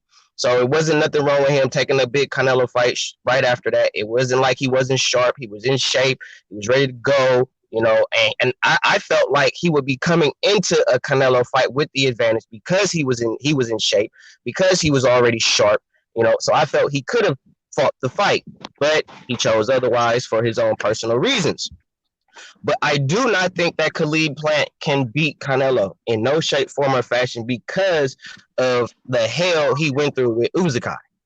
If Uzakai can put you on Wobble Street, what do you think Canelo gonna do? Because Uzakai caught Khalid with some good shit, and Khalid was like, oh, you saw Khalid's legs kind of wobble a little bit. So if Uzakai, a natural 68-pounder, could wobble you, what do you think somebody that has fought as high as 175 gonna do? And has actually stopped an actual 175-pound fighter. So I don't see Khalid Plant beating him. I think Khalid Plant is just, you know, he's just talking just because it's the right thing to say. He's supposed to say he want to fight Canelo because Canelo is the top guy. But can he beat Canelo? Fuck no, he won't beat Canelo. The fight won't even go 12 rounds. If it do go 12 rounds, that's just a credit to Khalid Plant's skill. But I see Khalid Plant's weakness is his chin. His skill set, his footwork, his punch selection is awesome. But that chin, though, I feel like his chin is suspect. You know, I'm still wanting to see David Benavidez's chin get touched. You know, I want to see how he responds when he get touched. You know, is he going to keep coming or is he going to, you know, bitch up a little bit? I don't know. But from what I'm seeing with Khalid Plant, he got the skill set all day long. Hands down, no problem. But that chin, when he get touched by Canelo, is he going to keep advancing or is Canelo just going to walk him down and pound him and get him out of there? And I think Canelo's going to pound him and get him out of there. I give him 8 to 10, maybe 11, depending on his skill set. But I give him 8 to 10 rounds with Canelo. All right. Well, I gotta say this: Plant, no way, no day. You know, and that's why I kind of went from the top to the bottom because the rest of the guys that I put up, in my opinion, they can't beat. Even if they get the damn lottery ticket, you know, they're gonna cash it in, but they're gonna take a break after and go enjoy that money with a black eye. Because I don't think he can beat Canelo, man. I think Plant got skills. I like, you know, what he do in the ring, but personally, I don't think he could beat Canelo. You know, it just is like what I see with BJS. I don't see what he has to offer that's gonna crack that code. I don't see what he has. You know, Canelo beats him. As far as his probability of getting a fight, I think that a lot of the guys on the name outside of Benavidez actually could, and Bevo could get the fight. So I think he has a better chance of getting the fight than he did before all of this debacle happened with the COVID-19 and the cancellations of GGG and all of that nonsense. I think maybe Billy Joe might be the forerunner. I'm not sure at this point, but Caleb Plant it's probable that he could get the fight. I don't think he'll win it though. That's just my opinion on it. Caleb Plant, like I got guys in my head in boxing that are the guys that may be able to beat Canelo, and Caleb Plant just ain't one of them. So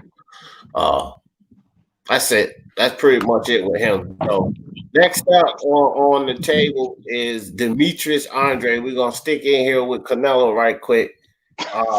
Demetrius Andre for Canelo. Probability and chances of winning, and I'll start with DT3 this time. All right, that's what I'm talking about. The chances of him getting the fight, I think, are extremely high. I think he has a good potential of getting the fight on the fact that not just because of who he is and whatnot. I think it's just because he holds a belt. I don't think it's because of his skill set or his opponents like that. I just think he has a high probability of getting the fight because I think he genuinely really wants the fight, and Eddie Hearn is not shy for making these type of fights happening. So, and I think winning the fight, I give him 50-50 maybe because of his last fight. Now, before that, I would give him a higher percentage of a chance of winning because I thought he was more of a boxer puncher. But what I saw in his last fight, just the sloppy swinging, the terrible footwork, the keeping your hands low, just a lot of fundamental mistakes. And at this level, against a caliber fighter of a Canelo Alvarez, hell, even a Khalid Plant, David Benavidez, Jamal Charlo, you can't fight these guys hands down, chin up, and just throwing wild, wing and ding Wilder type punches. It's just ridiculous at this level. You're going to get exposed. So I feel like the fight has a high probability of happening, but with the way that Bubu Andrade has shown in his performances, his recent of late, he's not going to really do nothing to Canelo. He might make a couple of good rounds of it, but nah. I see Canelo being more slick, using more defense, footwork, and just picking him apart. I don't see Boo Boo beating him. I used to think Boo Boo could get him, but now he too sloppy. He not sharp. Right. I feel you. Augusta Rogue in the building. What's good? M. Lowe, what's good with you? Appreciate you guys coming through. Yeah, man. Look, man. No, I'm gonna let Mr. Two Hands of Smoke cook first before I get on this nigga. Get this smoke. Yeah, you go last. Get this smoke, Andre Canelo. Yeah, I think that is a high probability for this fight to happen. Eddie Hearn don't really have anybody for Boo to fight, and the zone needs. They're going to need to come out this COVID thing with a bang. Being a subscription service and sports being canceled, them being sports only subscription service. They're going to need to firm up that balance sheet quickish. So yeah, I think it's a good probability of the fight happening. I also think it's a great fight for Canelo. I think he beats he beats the brakes off of Andrade. The dude just he's regressed. He's old. He's got a belt. It might shore up some business, but his, like you said, his footwork is sloppy. So he gives away the whatever southpaw advantage he might have. He gives it away with bad footwork. He doesn't work on the inside. Canelo got that left hook for you.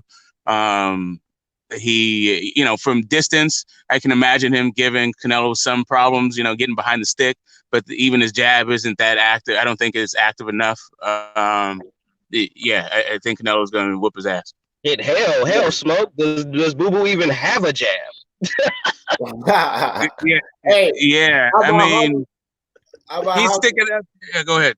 Oh yeah, Hauser said, "I want Andre to get the fight so Canelo haters can shut up finally." Look, Joe, I'm with you on that, fam.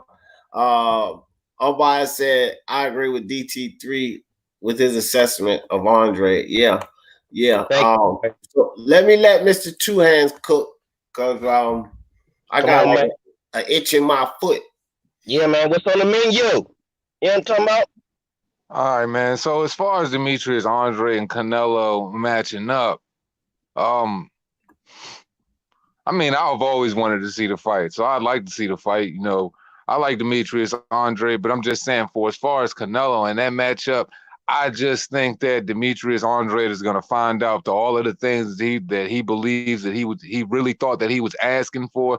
He's going to find out that he wish wasn't served up on the menu for him in the form of Canelo. But I say that by look at his resume, and I mean, look at the fighters that he's fought already. If he would have,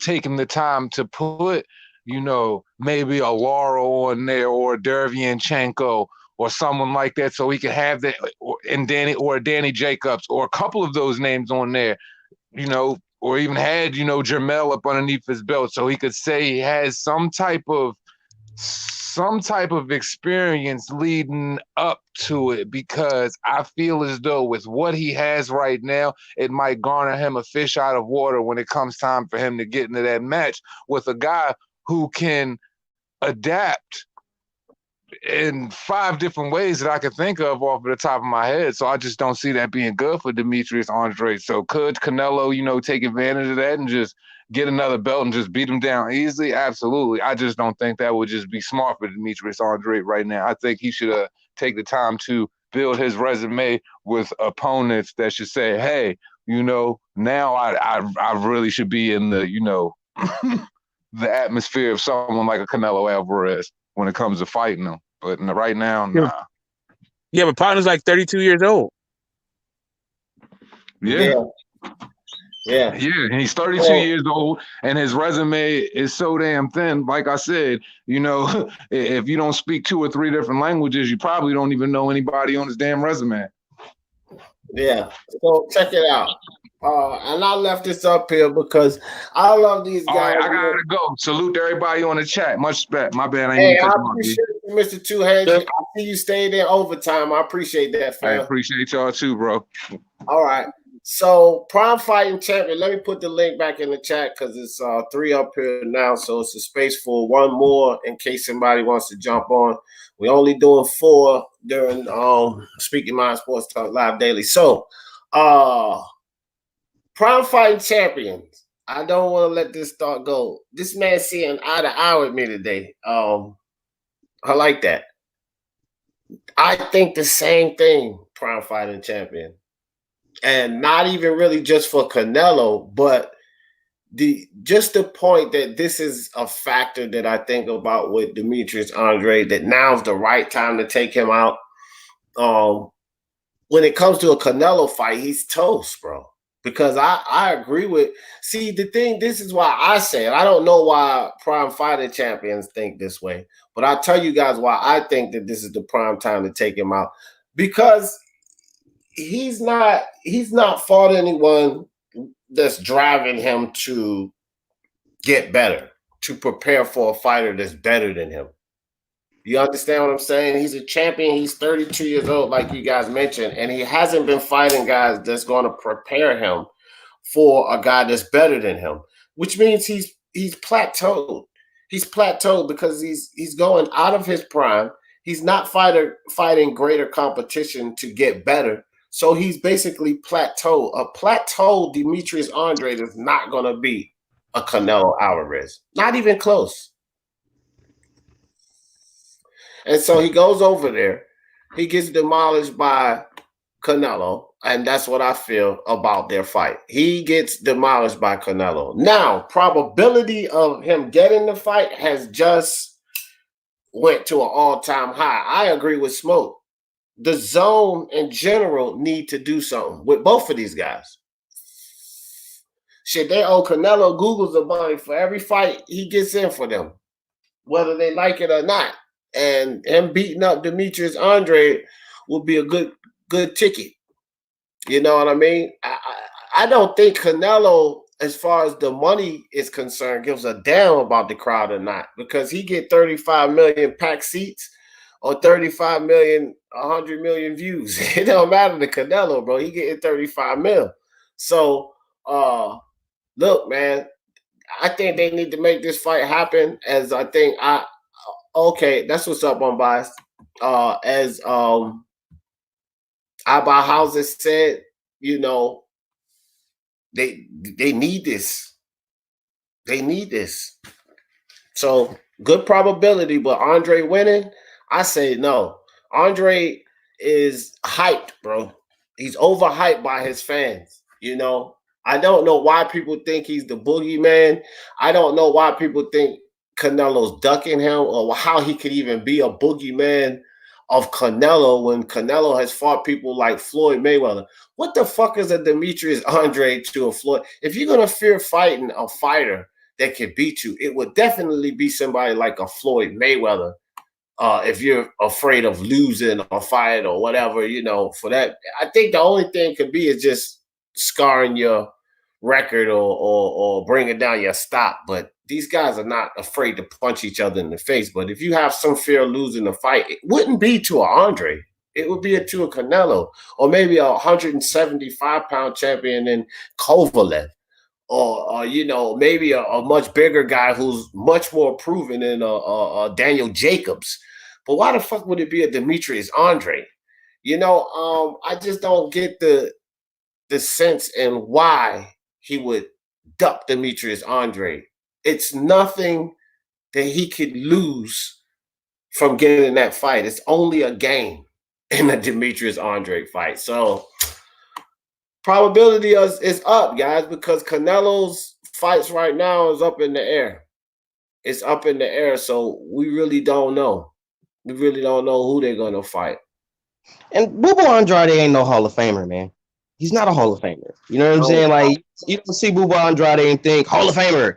Canelo, Hall of Famer. You know what I'm saying? Tyson Fury, Hall of Famer. You know, like, you got people as you know for a fact, like you can tell which fighters right now is going to go to the Boxing Hall of Fame when their career is over. You kind of tell, and Bubu Andrade isn't going to be one of them. The guy hasn't unified in his entire career, bro. So, and that's that. Like, I don't know, you know, I won't even sit here and lie to you guys and act like I know each and every one of the criteria for, you know, what it takes for them to consider a fighter to go into the Hall of Fame. But I'm pretty sure that at least one unification is probably a part of it. And whoever you're going to go against, like, say you even get on the ballot, well, you're going against people. There's other people that retired around your era or whatever your time that's on the ballot with you. So is that going to be enough with whoever he's on the ballot with to get him through and, you know, keep them out? I doubt it. Yeah, I highly doubt it. So Demetrius Andre, he needs to do some things. Sergio, what's up with your fam? Appreciate you coming through. But, you know, again, he is in the lottery, guys. He is in the lottery, but I don't think that I very seriously doubt. I think the probability of him getting that fight is really low. You know, I mean, I'm sorry, really high at this point, because there's no really direction. The BJS and GGG situation through a monkey wrench, and they need someone for September. That's for sure. They gotta have one. And Billy Joe wasn't trying to fight him though.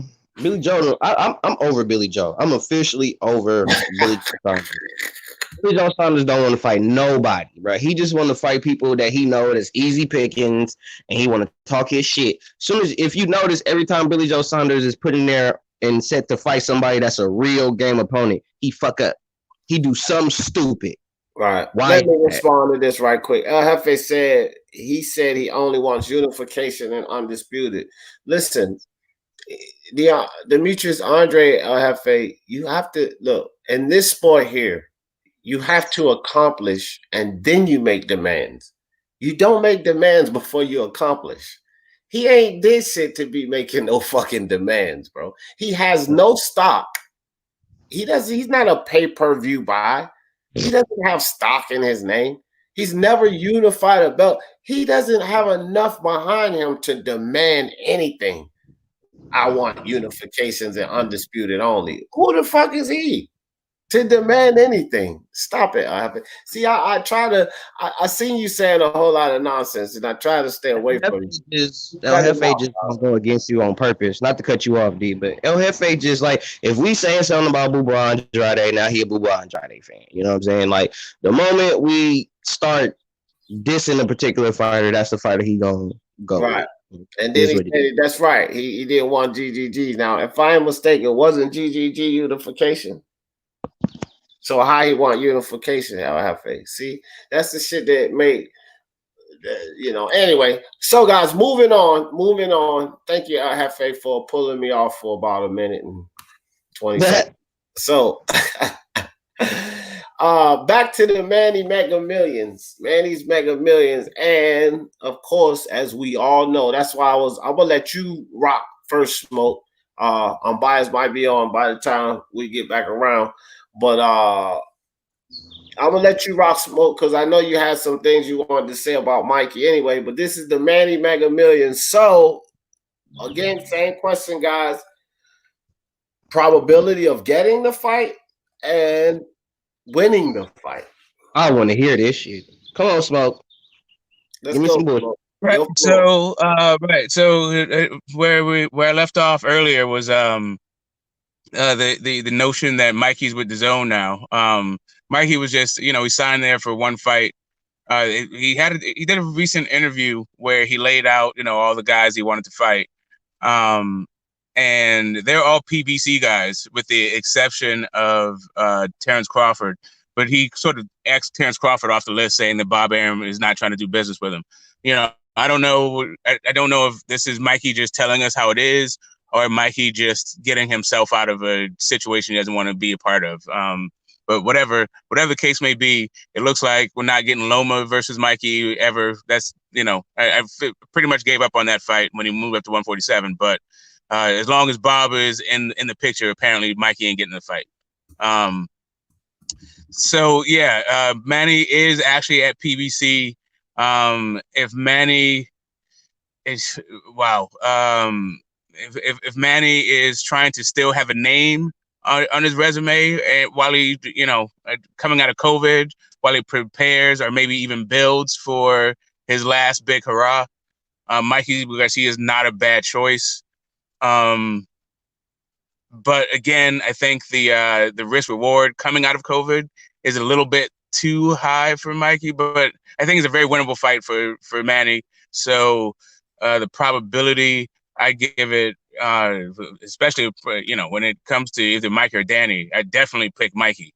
And then just overall, Mikey versus some unnamed, mandatory number one challenger in the WBA kind of thing.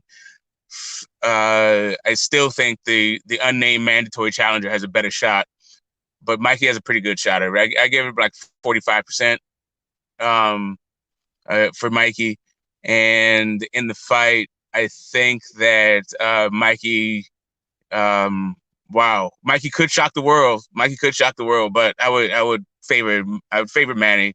Feinting and giving him angles and all that stuff. I think Manny's feet are superior. I think he can land that left hand and get some get respect. But if he gasses the way he gasses against Thurman, Mike will be there for him. But Mike will be there with that right hand and that perfect right hand and that balance that he has, and shock the world, like I said.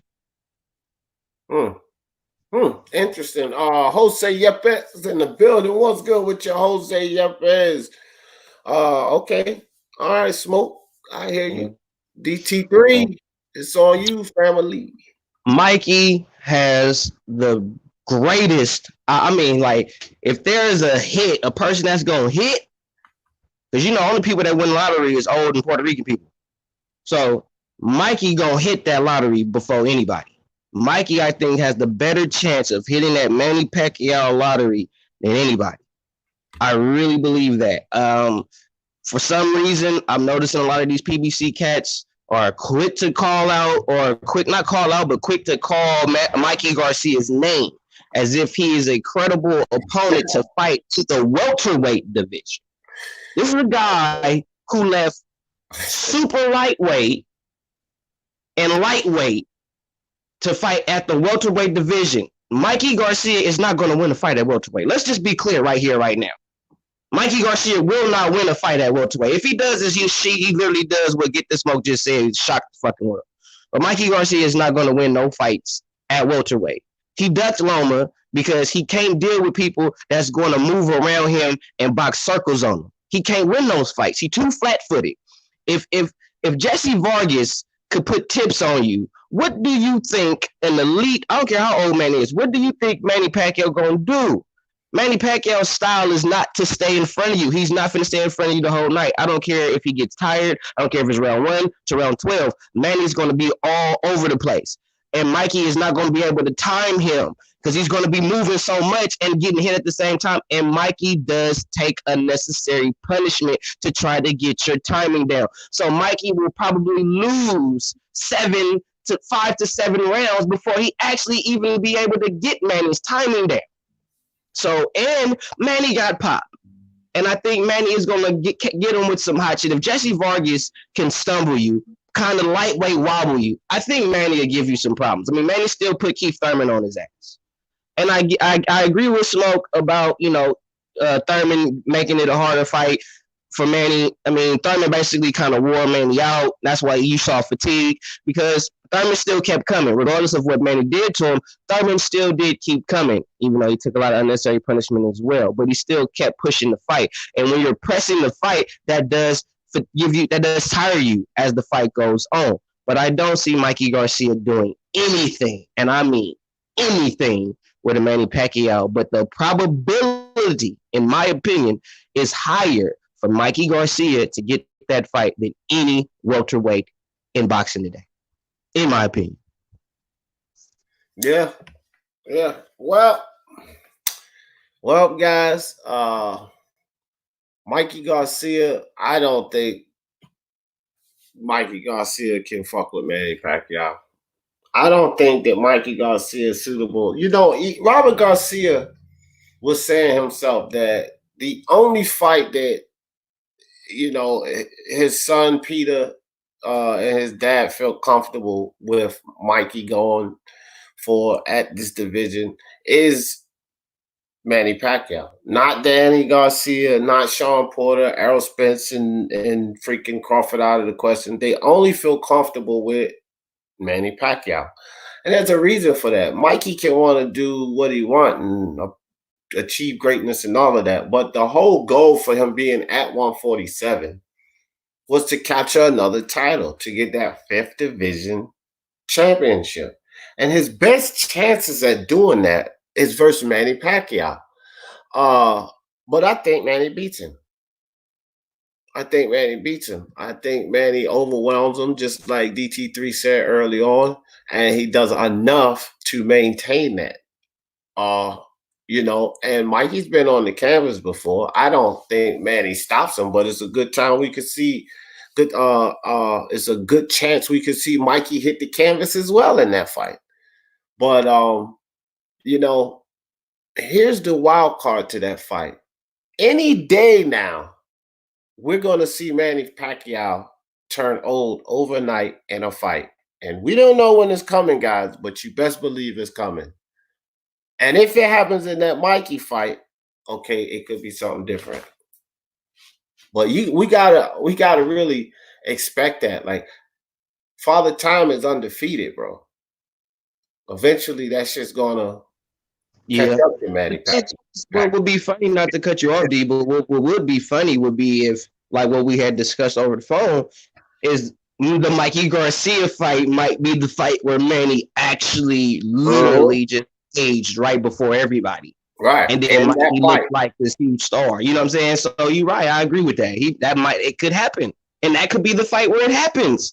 And then Mikey looks like he's this great fighter, but you just beat literally a guy that fought past his prime. You're not beating a prime man. Right. And here's another thing that could be potentially dangerous for Mikey Garcia, because we've seen the struggle that Keith Thurman had with him. So if Mikey was to go in there and say Manny turned over overnight, Mikey wins the fight, it could be potentially dangerous for him because he's not wanting to leave 147 where Robert and Big G wants him to go. They want him to try to get this belt and get the hell out. They want him to go back to 140, but Mikey mentally could be like, well, see, I wasn't adjusted, because he's been saying that the whole time. He moved up. He fought Spence too soon. He wasn't adjusted. If he beats Manny Pacquiao, that could be potentially dangerous for his mental as far as getting the rematch with Spence. And Spence would be licking his chops to get back in there and snatch that belt off Mikey Garcia. He's killing. If that happened, Errol Spence is killing. Yeah, because he's going to go in and do what he should have done in the first fight. Instead of trying to show off and be a boxer, he's going to go in there and attack him down low. Yeah. He's going to say, you could just cost me $50 million. Yeah, he's going to say, you could just cost me $50 million. Like, he's going to whoop his ass like he owes him some money. Because that's what's going to happen. Whoop him like he stole some. So that's a scenario that could happen, guys, but it could definitely be potentially dangerous for Mikey. But without that being said, because we don't know when Manny Pacquiao is going to age in the ring, and I'm not putting that on him. And without that being said, I definitely have to pick Manny Pacquiao to win that fight. Me personally, I pick Manny to win that fight. So I just say one thing. The reason why Manny went up there, I think, sure, he's hopeful to catch another title, but he went up there to get paid.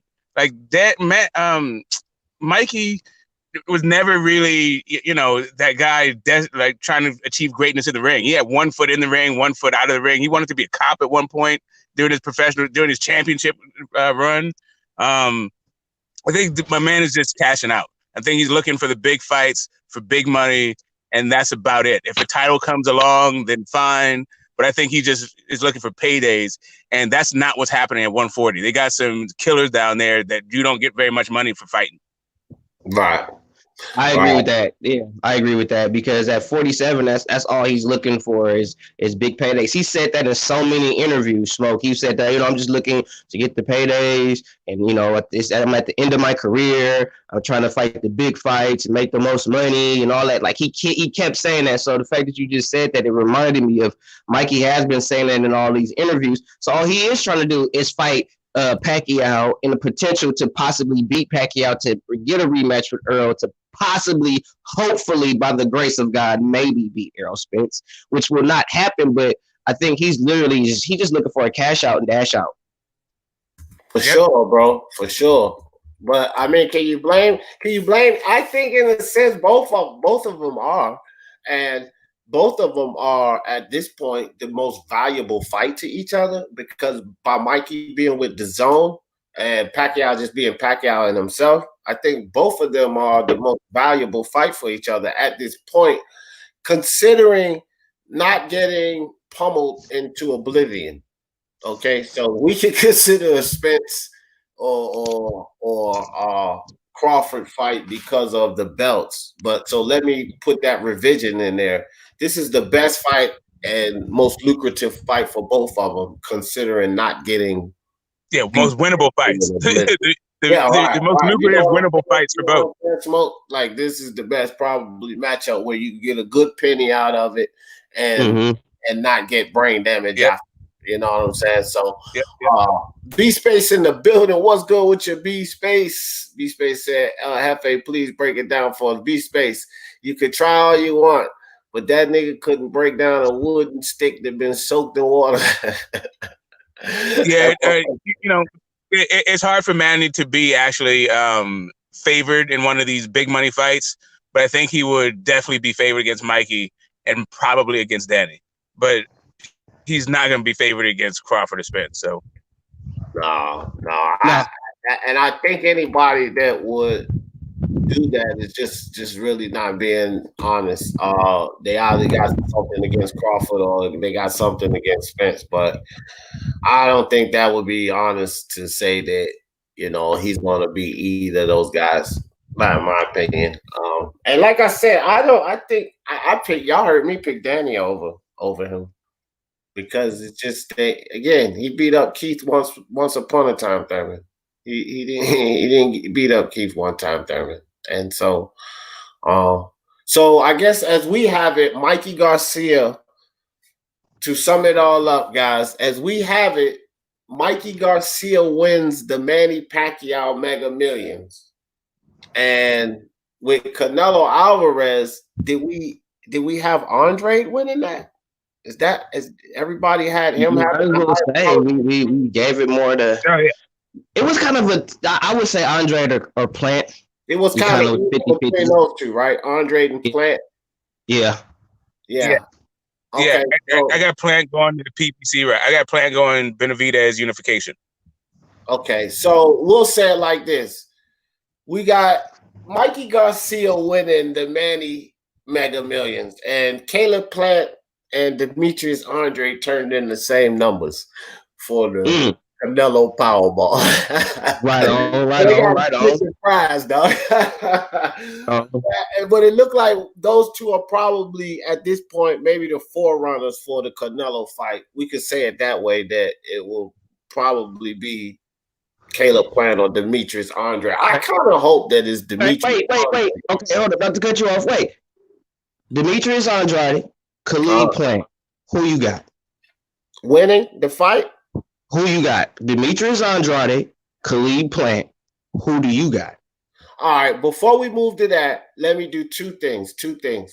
I want Bias to give his thoughts on two fights. I want him to get in on this topic before we close it out because he wanted to cook on one, which I already know was the Andre. But Bias also do the last one that we did too. So you could do whichever one first. Mikey, since he won the lottery, and then Andre and Canelo. All right, so for Mikey Garcia, the Mikey versus Manny fight, I think, is the best fight for Manny in my opinion. Because, like you said, I don't really see him beating Crawford or Spence. However, I think he still would possibly give them tough fights, but I think the outcome would be most likely what we think, which is him losing. And what was the other topic? Okay, so basically it's okay. So we had the fighter, their probability of winning the fight and their probability of landing the fight. And basically Manny Pacquiao and Canelo was the lottery prizes, but those are the fighters, you know what I mean? So that's it. It was Andre, Canelo, and Mikey, Manny Pacquiao. Yeah, I think that Mikey most likely will get that Manny fight. Right. And his opportunity or potential to win the fight, I think, is maybe 35%. Because I don't know, at the Manny that I saw versus Thurman, I just think that beats Mikey Garcia, but you never know. As for Demetrius Andrade, if he's gonna land the fight with Canelo, yeah, I think most likely they will make Andrade fight Canelo in a unification fight. But so the Billy Joe Saunders fight is off. As far as I know. Okay, so they canceled it. They canceled it once he did that domestic violence instruction video. Yeah, you're right. They did. Yep. So then, yeah, I mean, it's between probably Caleb Smith or, in my opinion, Demetrius Andrade. And I think Demetrius Andrade should get the fight because, I would love to see Canelo beat him around the ring and stop him brutally. His potential to win that fight, I think, is probably, I'm going to say 30%. I'll give him 30%. He'll probably have some success early, but then Canelo will just pick him apart and most likely stop him, in my opinion, with something big. And the Plant would be a good fight for Canelo too, if he decides to stay at 160. But if he's going to 168, then he should fight Plant. But if he's going to 160, then I think the Andrade fight would be a good fight for him too, because that's an easy belt, in my opinion, for Canelo, because you're just going to beat the shit out of him. So, yeah. Can I ask unbiased a question? Yeah. If Andrade, and I'm only asking you this, and I love you, unbiased, you're my dog. I'm only asking you this because you be on Boo Boo hella hard. So if Boo Boo Andrade makes a fight of it, like he actually puts up a decent fight, and the fight goes 12 rounds, great fight. I still think Canelo wins a 12-round fight with anybody, but if he goes to 12 rounds, fights a good fight with him, will you get off of Andrade's back? Oh yeah, I'll give the guy some credit, yeah, for sure. But it's just with me, I've seen Andrade's career play out. I saw the fights he avoided himself. So then when people come out and then want to push a narrative like he's this boogeyman, it's like, well, look, he ducked this. You know what I mean? That's what my stance is, and I feel you. That's pretty much it. Like I'm not saying the guy's a bum. I'm not high on his skill sets, but if he makes a good fight account for himself in the fight, then of course I'm gonna give him his credit. Yeah. Well, okay, so back to Boone's question, because I just wanted to get unbiased thoughts on that before we jumped on to this. And El Troje already gave his opinion on it. El Troje says Andre outboxes Plant in a Bartholomew versus Easter type of fight. El Troje usually say some crazy stuff, but this one's kind of interesting because I don't think that fight would be too exciting either.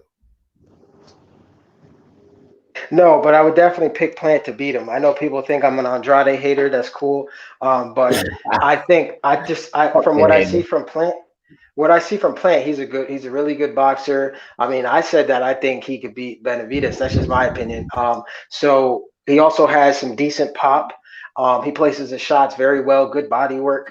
I think he will capitalize off the fact that Andrade is off balance, and Caleb Plant, he's there to counter you.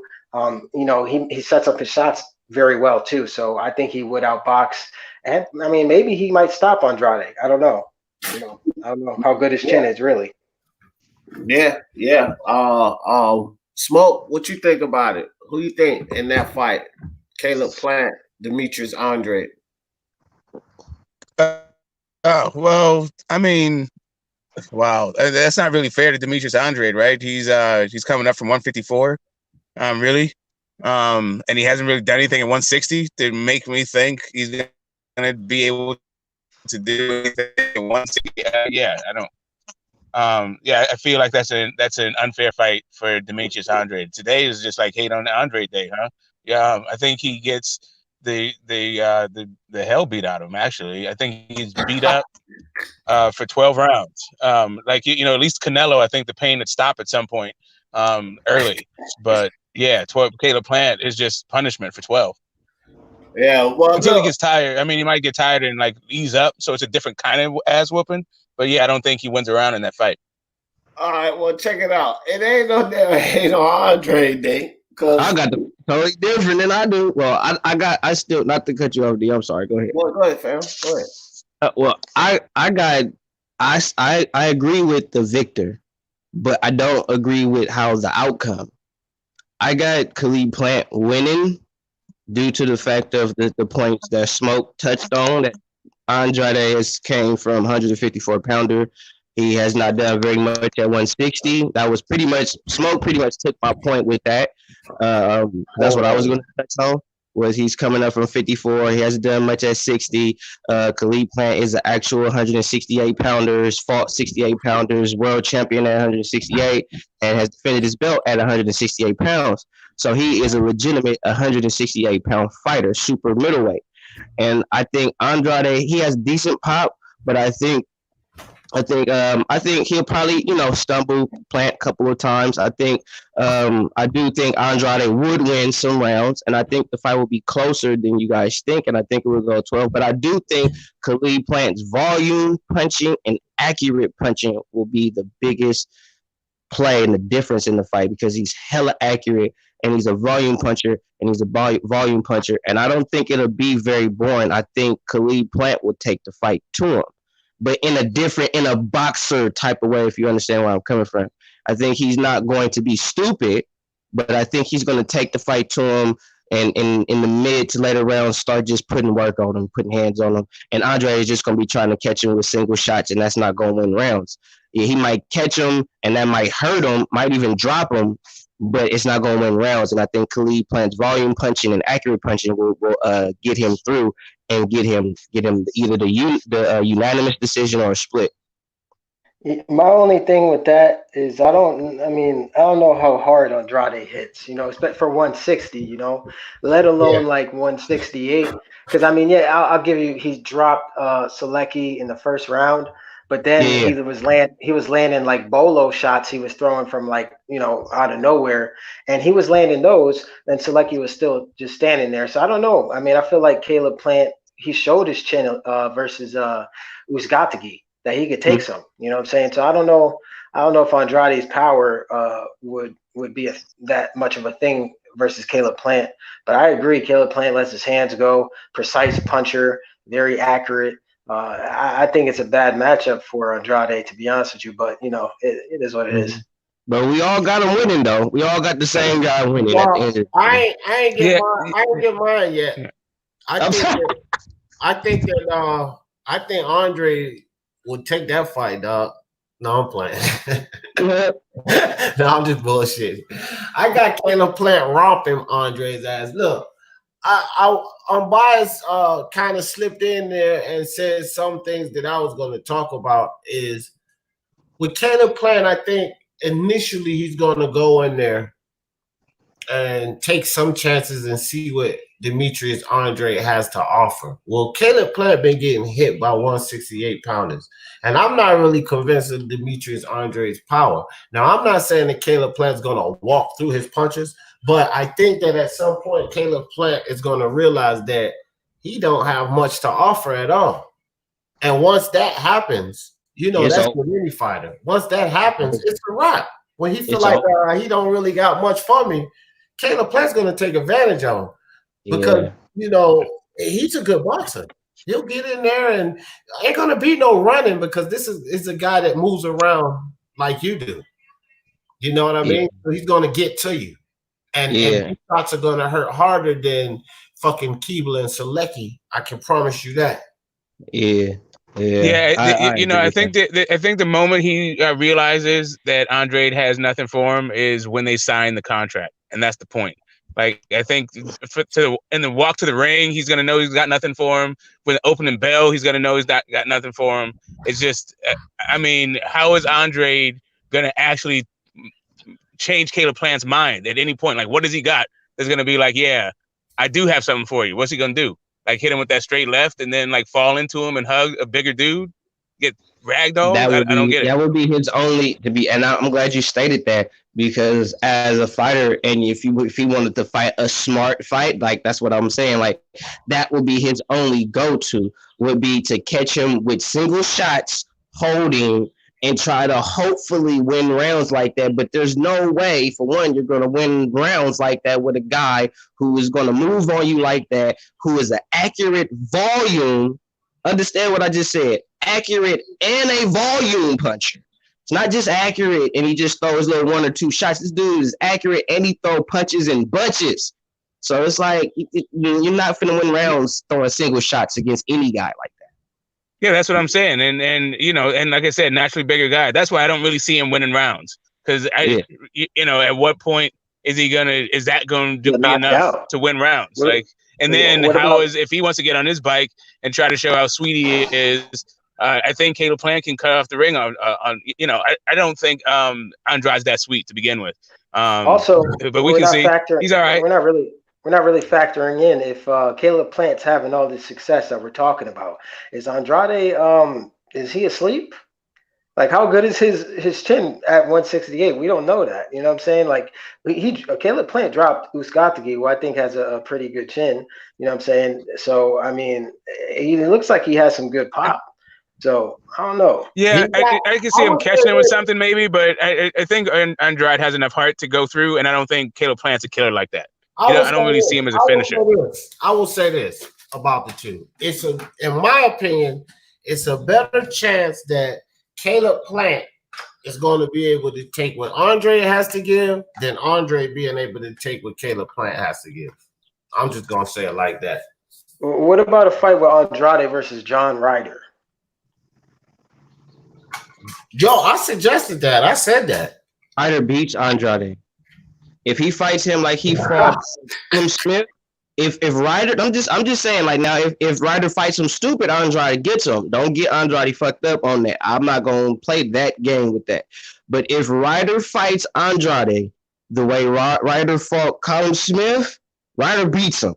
If that guy shows up and the guy that Andrade, when Andrade fought to the last guy he just fought, if he come in, nah, Ryder fucks. He's over. That's no. Ryder gets that dude. Yo, I'm with you on that, Boom, because I said that, like, I was like, people thought I was trying to defend Callum Smith, and I wasn't really trying to defend Callum Smith, but my point was that was the best John Ryder that we were going to see, and that was a bad Callum Smith on that night. So, and I was like, I'm not trying to excuse Callum Smith, but John Ryder was sharp as attacking that fight, and I agree, if he come and with that kind of tenacity and ferociousness, Demetrius Andrade, like, you beat up. I think that John Ryder beats a lot of dudes. I'll debate anybody on that, just because of just how he looked that night. Like, that dude, like, everybody was talking bad about him, saying bad things about him. And I'm gonna say this, and then I gotta go get my babies. But when people was talking so bad about that fight, it was like, John Ryder sucks, da da da da. Mind you, bro, I'm gonna keep it so real. I knew nothing about John Ryder before the Callum Smith fight. Nothing. When I heard how much they kept saying he sucked and he this and how Callum Smith, and I go watch the fight, and I'm like, hey, this dude look nice. This dude look like he's the real deal. And I watch other fights, and I'm like, But that John Ryder, the one that fought Callum Smith, that guy, if he gets better, if he progresses, but he's gonna be dangerous. He's gonna be dangerous. But and he got a beard on him too, bro. Yeah, he got a beard on him too. But I gotta go, man. I appreciate y'all for putting me on, D. Thank you for having me, bro. I'm gonna holler at y'all, bro. I'm gonna get at y'all on the next one, bro. I'm gonna holler at you, Smoke. I'm gonna holler at you, Unbiased, man. Good seeing y'all, man. All right, well, next time, man. 12 o'clock every day, Monday through Friday. We got Speaking Mind Sports Talk Daily. So that's what's up, bro. I appreciate you coming on. All right, so just to let y'all know, somewhere today between 3 to 5, it's gonna be Speaking Mind game time. So anybody want to come get beat up on that 2K13? Y'all come on over there. That's how you do it. See if you can take down D-Def. Black and Brown got me a couple times. When I came back and busted that ass, that's how I do mine. Ain't nobody gonna keep beating me up, son. You know what I mean? How is Anthony Davis on that game? I was playing with him. He's a certified beast on that game. He can do it all. They got him shooting threes. I mean, they got it pretty close to how he plays, too. That's what I like about it. They got it pretty close to how he plays, but he definitely a beast on that game. Is that the one that has the Spike Lee directed story mode? I don't even know about all of that, bro. Could be. It's the latest one, though. It's 2K20, so. Yeah. But. Yo, I just want to say that, guys. I was going to say, man. Go ahead, break it up. Go ahead, boss. Yeah, if Devin Haney fights Linares and beats Linares, he got a better resume than Demetrius Andrade. I just want to say that. Yeah. Demetrius Andrade resume is tears and regrets and hope. You know what I'm saying? A lot of hoping from his fan base, a lot of regrets from the fights he's turned down, and a lot of tears, you know. So it is what it is. I appreciate you, D, for having me on. I appreciate it. Thanks, man. Oh, shit. I appreciate you having me on, man. You know what I'm saying? I'll be on for the next one if the panel is free. And, you know, peace, Smoke, and D. I'm out. All right, thanks, Unbiased. All right, Unbiased. Till next time. Man. Smoke, you got anything to close out with, fam? Y'all make sure y'all go subscribe to my man DT3 Boom, man. Unbiased Boxing Talk. Mr. Two Hands Up. Fat. Go subscribe to them, brothers. All those channels fire hot. Smoke, if you had a channel, I'd send them over to yours, but yeah, no, you know, no, I like playing the supporting role. So yeah, another some more great topics. I hadn't actually thought of this. I'm glad you brought it up. Chop it up. Can't wait to see what you come up with tomorrow. Yeah, Peace, man. chat. That's probably gonna be my only challenge, bro. Is just coming up with something good. But I want to come up with something interesting. You know, not the same old boring shit that we always talk about. This guy clout chasing, this guy ducking this fight. You know what I mean? Like just something different to talk about. It's gonna be tough to do it on a daily basis, but don't worry about it. We'll get it done. Speak your mind, sports talk daily, dog. You know what I mean? That's it.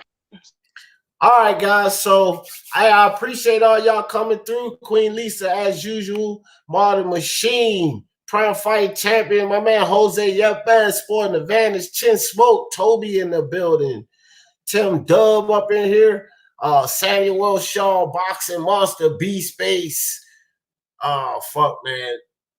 Anybody and everybody. Hope I didn't leave anybody out. Of course I did, but y'all know how I always in this thing. For the love of sports. Let's talk about it. Peace.